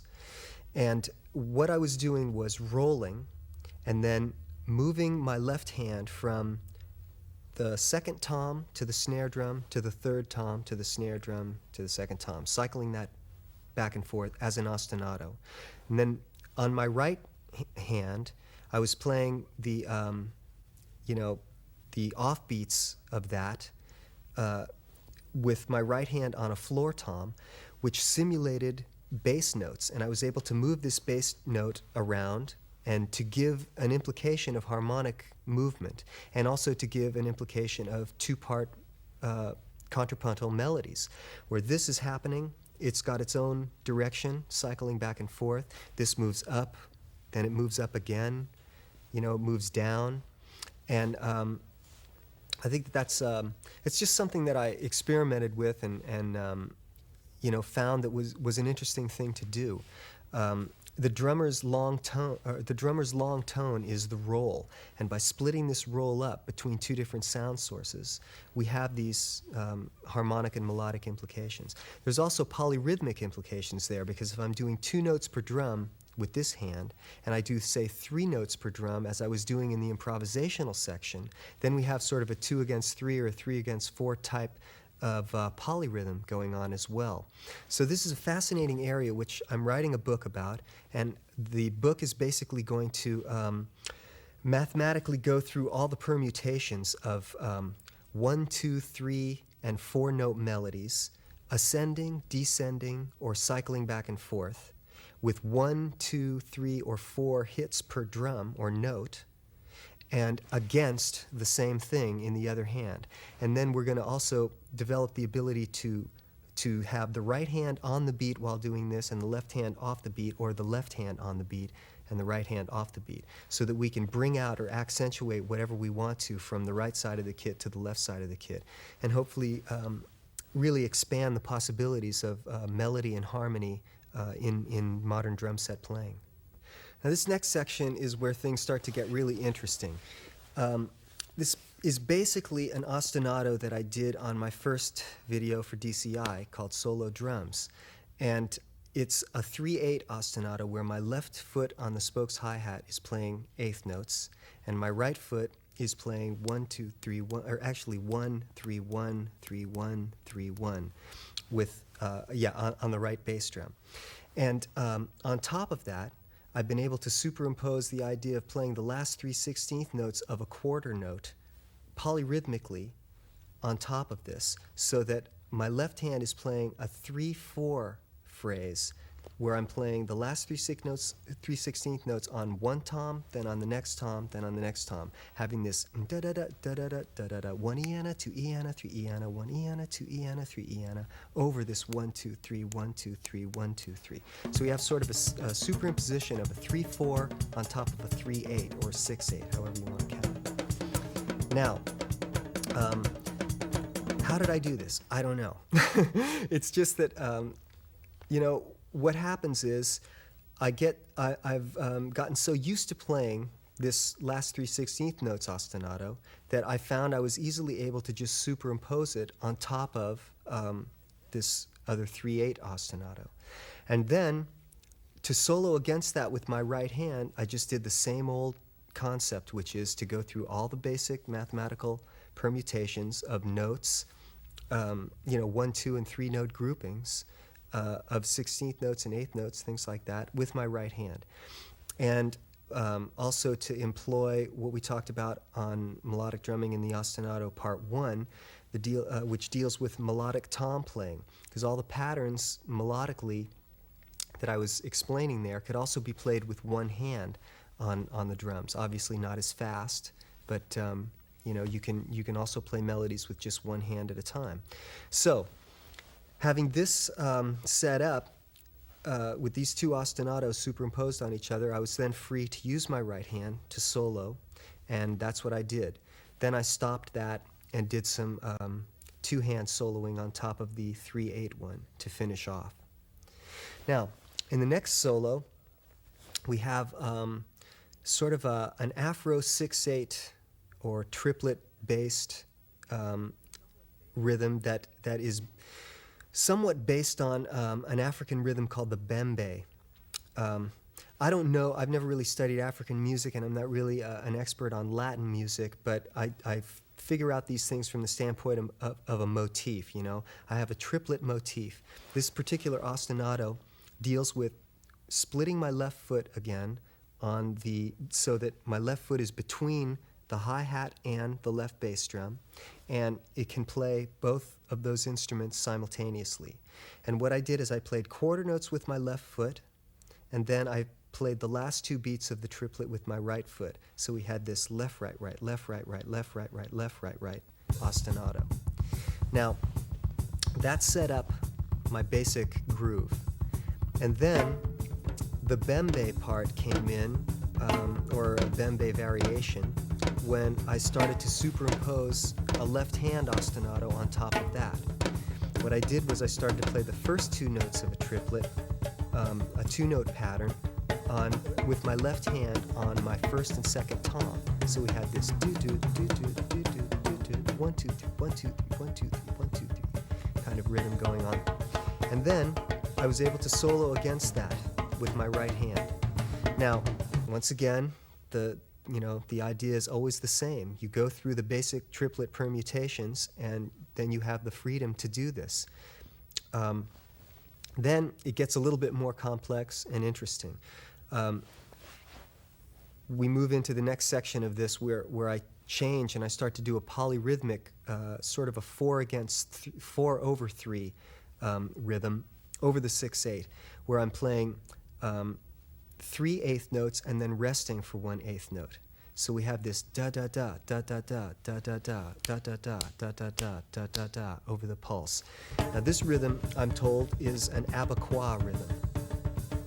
Once again, my good friend Bruno Palmieri, who is a French journalist for a drum magazine, he has studied a lot of these things, and after I make up patterns not knowing really where their roots are, he'll later say, well, this is based from this, or this is based from that, and that's what he tells me.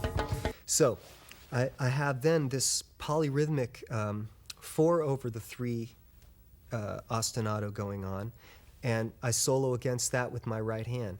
And once again, I go through the basic patterns, but this time there's a bit of a switch. Because I'm thinking in terms of a polyrhythm, I can think from the perspective of the triplet groove, the 1 2 3 1 2 3 1 2 3 1 2 3, or I can think in terms of the 4 over 3 groove, which is da da da da da da da da da da da da da da da da da. So basically, if I think in either one of those frameworks, I can do 16th note type permutations when I'm thinking about the 4/3 perspective, or thinking from the 4/3 perspective, or I can do the triplet grooves when I'm thinking of the 3 with the 4/3 perspective. And that will give me, so doing both of those permutations from both of those perspectives gives me the ability to solo with this sort of polyrhythmic episode going on between 3 of my limbs. Okay? So that's what I did in that. The thing, I think that it was a very natural thing for me to do this because, like I said, I've been doing some of these ostinatos now for several years, and I've been working with polyrhythms for several years, and to kind of combine the two and float an ostinato that's in a polyrhythm from what my other ostinato is and play off in that rhythm is it's just become a natural thing for me, as it will for you too, if you're so inclined to do these sorts of exercises. For me, it's interesting because it's like slipping into a parallel universe where there's another time going on, and in that time, or in that groove, which is a polyrhythm from the basic groove I'm holding down, I'm able to play in 4/4 or 3/4 or 6/8 or whatever in that tempo. And so it really gets fun and it really gets interesting. And as I always say, I allow myself the freedom of just going out and getting lost in that parallel time zone.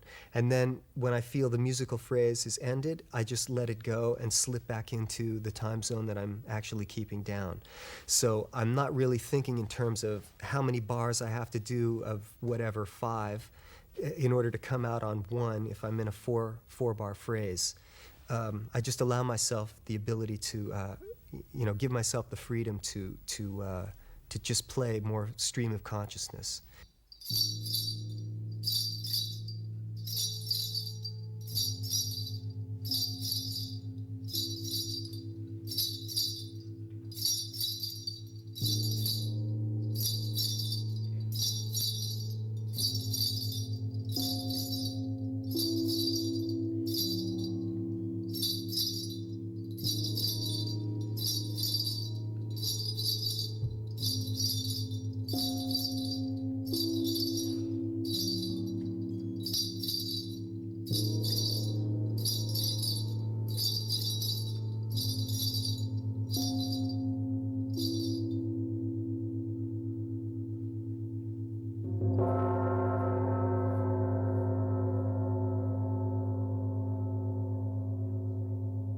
Okay, now I'm going to be demonstrating some of this 2-part contrapuntal melodic playing between the 2 tom-toms. And I think the best way to approach this is to begin with the concept of having a high or a low pedal point. Now, pedal point in music is a tone that's held, and other instrumentalists or other melody lines are played over this tone. Or if it's a high pedal point, they're played under this tone. So you could imagine maybe a trumpet holding a long note while a saxophone or something plays a melodic line that harmonically fits with this note that the trumpet player is playing. Now that's the same thing we're going to be doing on the drums. So to begin with, let's say we're going to use a low pedal point. So that means I'm going to be rolling, splitting my hands between 2 tom-toms. My right hand is going to be on the lowest tom-tom, and then I'm going to play melodic patterns with my left hand, moving my left hand around the various other tom-toms, using 1, 2, or 3, or 4 beats per tom to give the melody a rhythm. And I'm going to be playing the offbeats with my right hand on this low floor tom. So we've got a pedal tone being held on the floor tom and a melody being played against it with the left hand. Then you can reverse that by holding the left hand off the beats with the, on the high tom on the left hand side, and then moving the right hand in groups of 1, 2, 3, or 4 notes per tom, and making a melody that would go underneath this high pitch. Then, ultimately, we can move both hands, and when we were talking about two-part counterpoint, we have these options to us, which I try to utilize and just keep in mind. And I'm sort of just throwing this out as a concept because I can't really get into completely specific aspects of this in the confines of this video. But as I said, I've got a book coming out that will deal with a lot of the mathematical permutations of this concept and should give you the ability to improvise two independent melody lines simultaneously. When we're dealing with two-part melodic counterpoint, we have these options at our disposal. There's several different kinds of movements that are at our disposal. We have similar movement, which is both hands may be moving down or both voices moving down, but perhaps not parallel. We have parallel movement, which is both voices moving down or up in the same direction, but keeping the same interval. So if I'm on toms 1 and 3, if I move down in parallel motion, I'm going to go to 2 and 4 and then 3 and 5. So I'm keeping the same interval of one drum between the two that I'm playing on, and that's going to move up or down. That's called parallel motion. Similar motion might be I move up one drum with my right hand and up two drums with my left hand. Now, the other motion we have is contrary motion, and that's where the hands are moving in opposite directions. So I might start in the center of my kit, say on toms, let's say 3 and 4, and my right hand would move down to tom 4 and 5, or 5 and 6. My left hand would move up to tom 2 and 1. So I have this contrary motion, and I can do the opposite of that. If I start on my highest and lowest floor tom and move my hands more towards the center of my body, I have contrary motion going that way. Now, the other and final thing is what's called oblique motion, and that's where one hand stays the same and the other hand moves. So we have a lot of different options of that. You can have the right hand staying the same and the left hand moving up, and the right hand staying the same and the left hand moving down, and vice versa. The left hand staying the same, the right hand moving up, or the right hand moving down. And that gives you all the basic types of motion that we can have when we're dealing with two-part intervallic and contrapuntal playing.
This next section was a linear funk pattern where I was playing in a linear melodic style, breaking up the 16th note rhythms between all four of my limbs in a sequential way. Now, I've done this before on my previous DCI video, but this time I wanted to use it basically as a format in order to explore the possibilities of hand-foot overlaps as ideas for fills. Now, a hand-foot overlap is something where you play a certain amount of notes with your hands and a certain amount of notes with your feet, but some or one of them overlap. And this gives the implication of two distinct rhythms happening that are sometimes together and sometimes apart. And it's an interesting way of approaching this because, at least to me right now, I don't have the ability to think completely in terms of two independent rhythms unless I actually work from a score and work something like that out. But I do, from playing rudiments that deal with flams, have this ability to superimpose one or two notes on each other. And in just twisting some of these patterns, we can come up with a lot of interesting ideas to give the illusion of two separate rhythms being played at the same time. So that's what I did in this section. And then later on I went into sort of a very fast double time feel just to bring it to a climatic ending.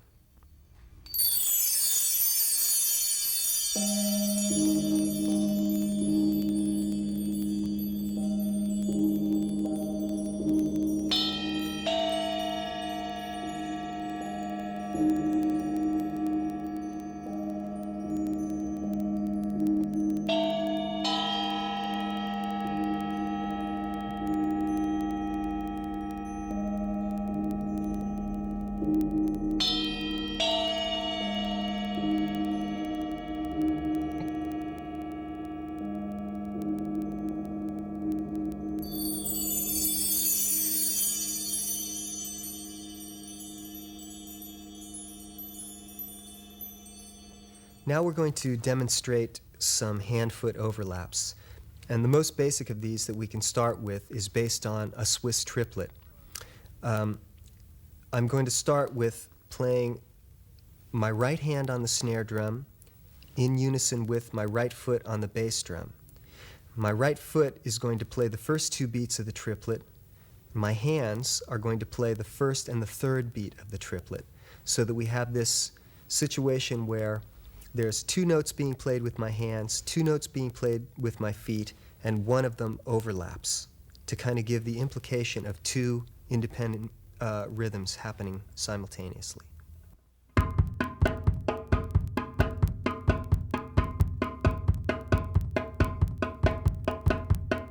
Now this next pattern that I'm going to demonstrate is a four-note pattern. And it basically has three notes in the hand, which are the first three beats of a four-note grouping, and then three beats with the right foot, which are the last three beats of a four-note grouping. So my hands are going to be going right hand, then left hand with the right foot simultaneously, right hand with the right foot simultaneously, and then only my right foot. So we have basically the first three notes of a four-note pattern with the hands, the second three notes of a four-note pattern with the feet, and these two center ones overlap.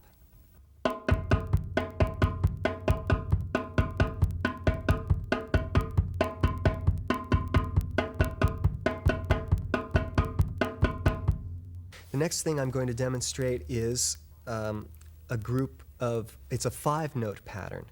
And this deals with three notes with the hands and three notes with my right foot, but one of the notes overlaps. So I'll be going right, left, right, and on this second right, I'll begin with my foot simultaneously, and then be doing three notes with my right foot to make up a five-note pattern. And the center note of the five notes, the hands and the feet overlap.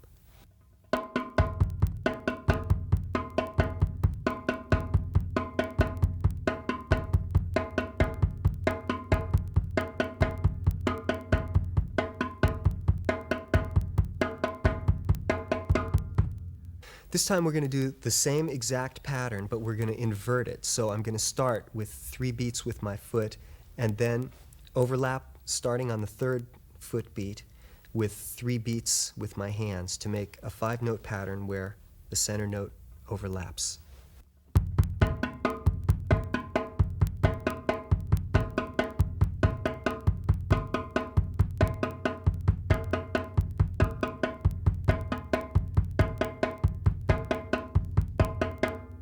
Now we're going to play a 6-note pattern. Now this one is going to have 3 beats with the hands, and the 3rd beat of the hands is where we're going to start our foot beat, so we have the overlap there, and then I'm going to do 4 beats with my right foot. So I have 3 with the hands, 4 with the feet. They overlap, so we have 3 with the hands and 4 with the feet, and this one overlaps to make a 6-note pattern.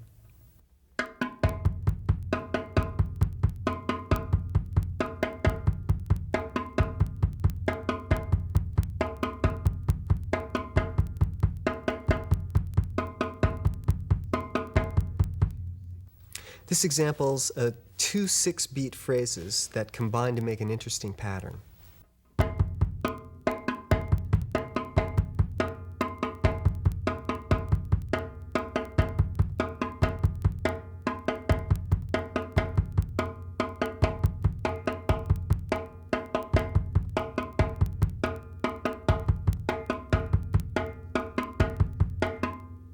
This next example is a 7-beat phrase that's phrased 4 plus 3, and the overlap is on the 1 of the 4 and the 1 of the 3.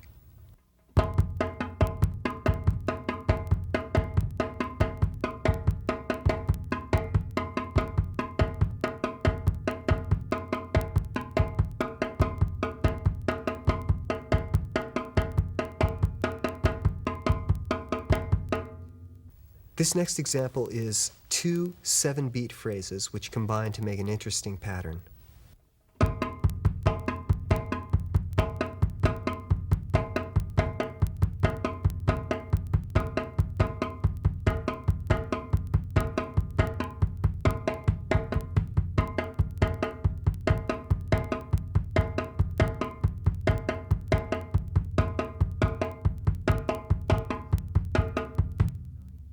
This next phrase is a 9-beat pattern, which deals with 3 beats with the hands, 3 beats with the feet, 3 beats with the hands, and then 3 beats with the feet. And they all overlap.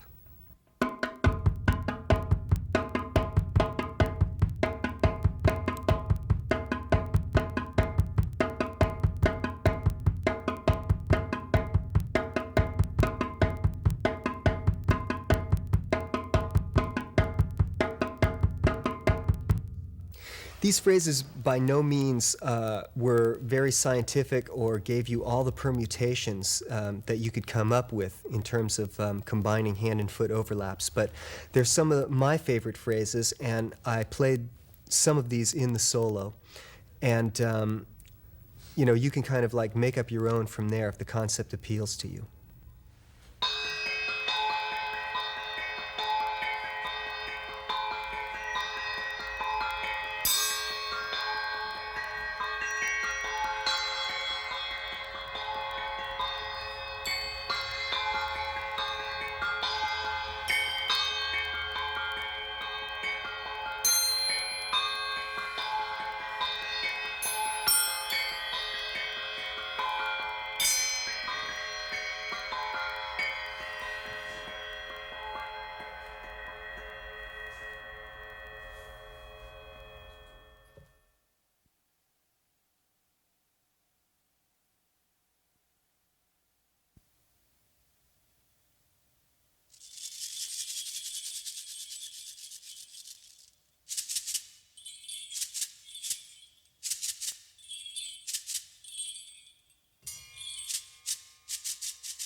This next solo, I started out with an ostinato that my friend Bruno again has nicknamed the Clockwork Ostinato.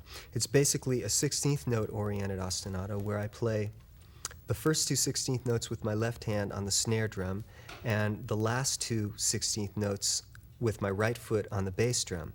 So we have this da da doo doo da da doo doo da da doo doo da da doo doo kind of a theme. And my left foot is playing quarter notes on the hi-hat. So that's the basic ostinato.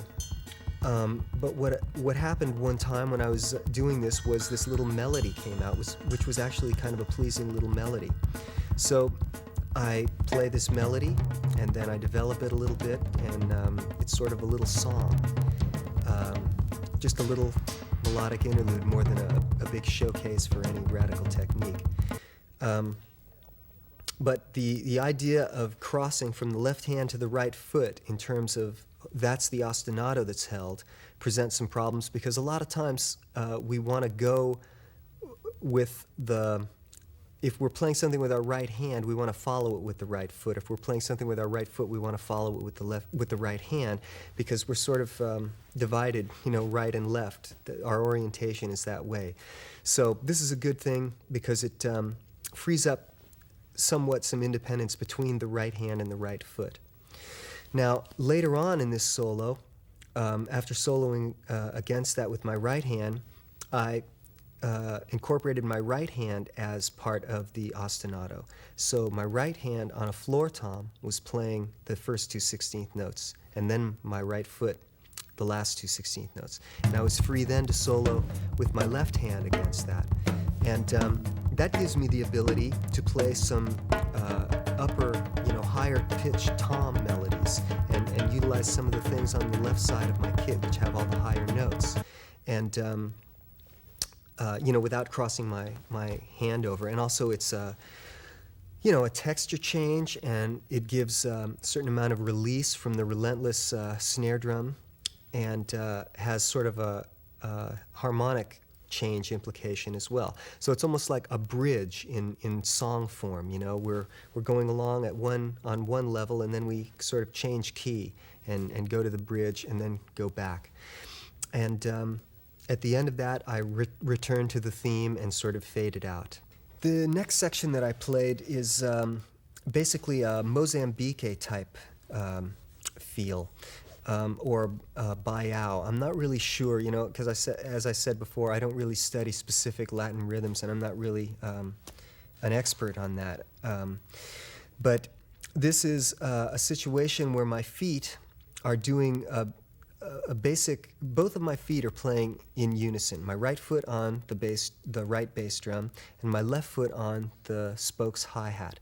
And I'm playing basically two dotted quarter notes and a quarter note to make sort of this dum dum dum dum dum dum 1 2 3 1 2 3 1 2 1 2 3 1 2 3 1 2 type of rhythm. Then with my left hand on the spokes hi-hat, I'm filling in the in-between beats. So if I'm playing 1 with my feet, I'm playing 2 and 3 with my left hand, and then 4 with my feet, 5 and 6 with my left hand, and then 7 with my feet, and 8 with my left hand. So we have this open and closed sort of rhythm that almost reminds me of what a triangle player would play in some Brazilian music. And that's our basic ostinato. Once again, you go through the basic permutations and find out how each rhythm lies against this particular rhythm that you're holding, and then you have the ability to solo freely against that. So I because this is a very Latinish feel, I ended up playing very Latin-influenced rhythms on top of it, polyrhythms and melodies and just phrases and all. Okay. Next we have an etude, which I threw in as one movement of this solo, but it's really an etude. An etude is just a fancy French word for study, okay? So this is a study for being able to play between your hands and your feet with double bass. What I do is I start out playing 2 beats with my hands on the lower 2 floor toms, and because my right hand is on the lower drum, my left hand is on the higher drum, I've got this low to high melody, and I imitate that with my feet. Because my right bass drum is tuned lower than my left bass drum, I've got low to high answering that in the bass drums. So the concept of this perpetual motion etude was to constantly keep 16th notes going, and to add, when I start out with just 2 beats with the hands, to add from 2 beats with my feet, add to 4 beats with my feet, and then to 6 beats with my feet. So each time I'm adding something, I'm changing the time signature and somewhat changing the texture. And you get this sort of minimalist cycling of textures and time signatures, which shift, and along with the dynamics, and it really creates sort of an interesting hypnotic effect. And because it's non-stop, that's why I called it the perpetual motion etude. Now, the next step then, after you've gotten to the point where you have 6 beats with your feet, you move up a drum and you go, what would it be? Tom 6, Tom 5, and then Tom 7 and Tom 6. So I've got this da-di-da-dum, da-di-da-dum, da-di-da-dum thing with 4 notes going, and against 2 beats with my feet. Then I bring it to 4 beats with my feet. Then I bring it to 6 beats with my feet. And I just keep adding toms, right, which are going to add notes, and then going back to 2 beats with my feet, and then adding the double beats with my feet, so that I keep getting this growing, shifting time signature thing happening, and each one of the phrases gets longer and starts to sweep more and more across my tom-toms, to the point where I reach I'm going all the way from my first tom-toms to my last tom-toms. And when I've reached that point, if I've gotten all the way up to 6 beats with my feet between one of those full range swings around the toms, then that's the end of the etude, and I stop. Now, there's also a reverse perpetual motion etude, which is a lot harder to do, and I'm afraid I click my sticks a lot, and I'm not really very good at leading with my left hand or my left foot, but that's why I practice that. And had I had more time and maybe could take a few takes on it, I would have done it on this video, but we didn't. But that would be the exact opposite, an inversion of what you do with your hands. So you're going right-left, so that the notes are going, you're going left-right with the hands, so you have a high to low phrase, and then because my left bass drum is tuned higher, I would be going high to low with the answer with my feet. So you're going left-right, left-right, and then left-right, left-right. So, and you work backwards the opposite way around, and that's fairly challenging, and maybe I'll get that together for the next video. But I suggest that you, if you do want to practice this sort of thing, that you basically try and reverse it as well. Now, the next thing. The final segment that I played in this solo is a Latin-influenced phrase, which is based on a theme that Mark Isham had written. He used it in a movie that I played the drums on, and I just used that as a basis to improvise. When I started to play this theme, I started to add, the theme is in 4/4, and I started to add a bass drum motif that was in 3/8 underneath this 4/4. So I had this sort of built-in 2 against 3 type polyrhythm, where my left foot, split again between the left bass drum and the hi-hat, is playing quarter notes, and then my right foot is playing 3/8 on the gong bass drum. So I have this 1, 2, and 3, 1, 2, and 3, 1, 2, and 3, 1, 2, and 3, like 3 against 2 type rhythm. Now that's the ostinato, and then on top of that, I try and play phrases that are basically 4/4 oriented to keep this sort of shifting polyrhythmic feel. And in between the phrases that I improvise, I refer back to the theme from time to time or variations on the theme. I find the main thing about practicing and integrating new ideas is to enjoy the process, to stay in the process. All of these ideas were developed sort of with a spirit of experimentation and a spirit of having fun. I was just enjoying, what I was doing, and the feeling of accomplishment that I get from being able to do some of these things is reward enough within itself. It doesn't really matter if people like it. In the end of the day, it doesn't really matter that this may not be the kind of music that you're going to find on pop records that someone's going to get rich playing. But I get a sense of accomplishment from it, and that's the most important thing for me. And I know that it's my intentions are to push the art of drumming forward, and that is a wonderful reward as well.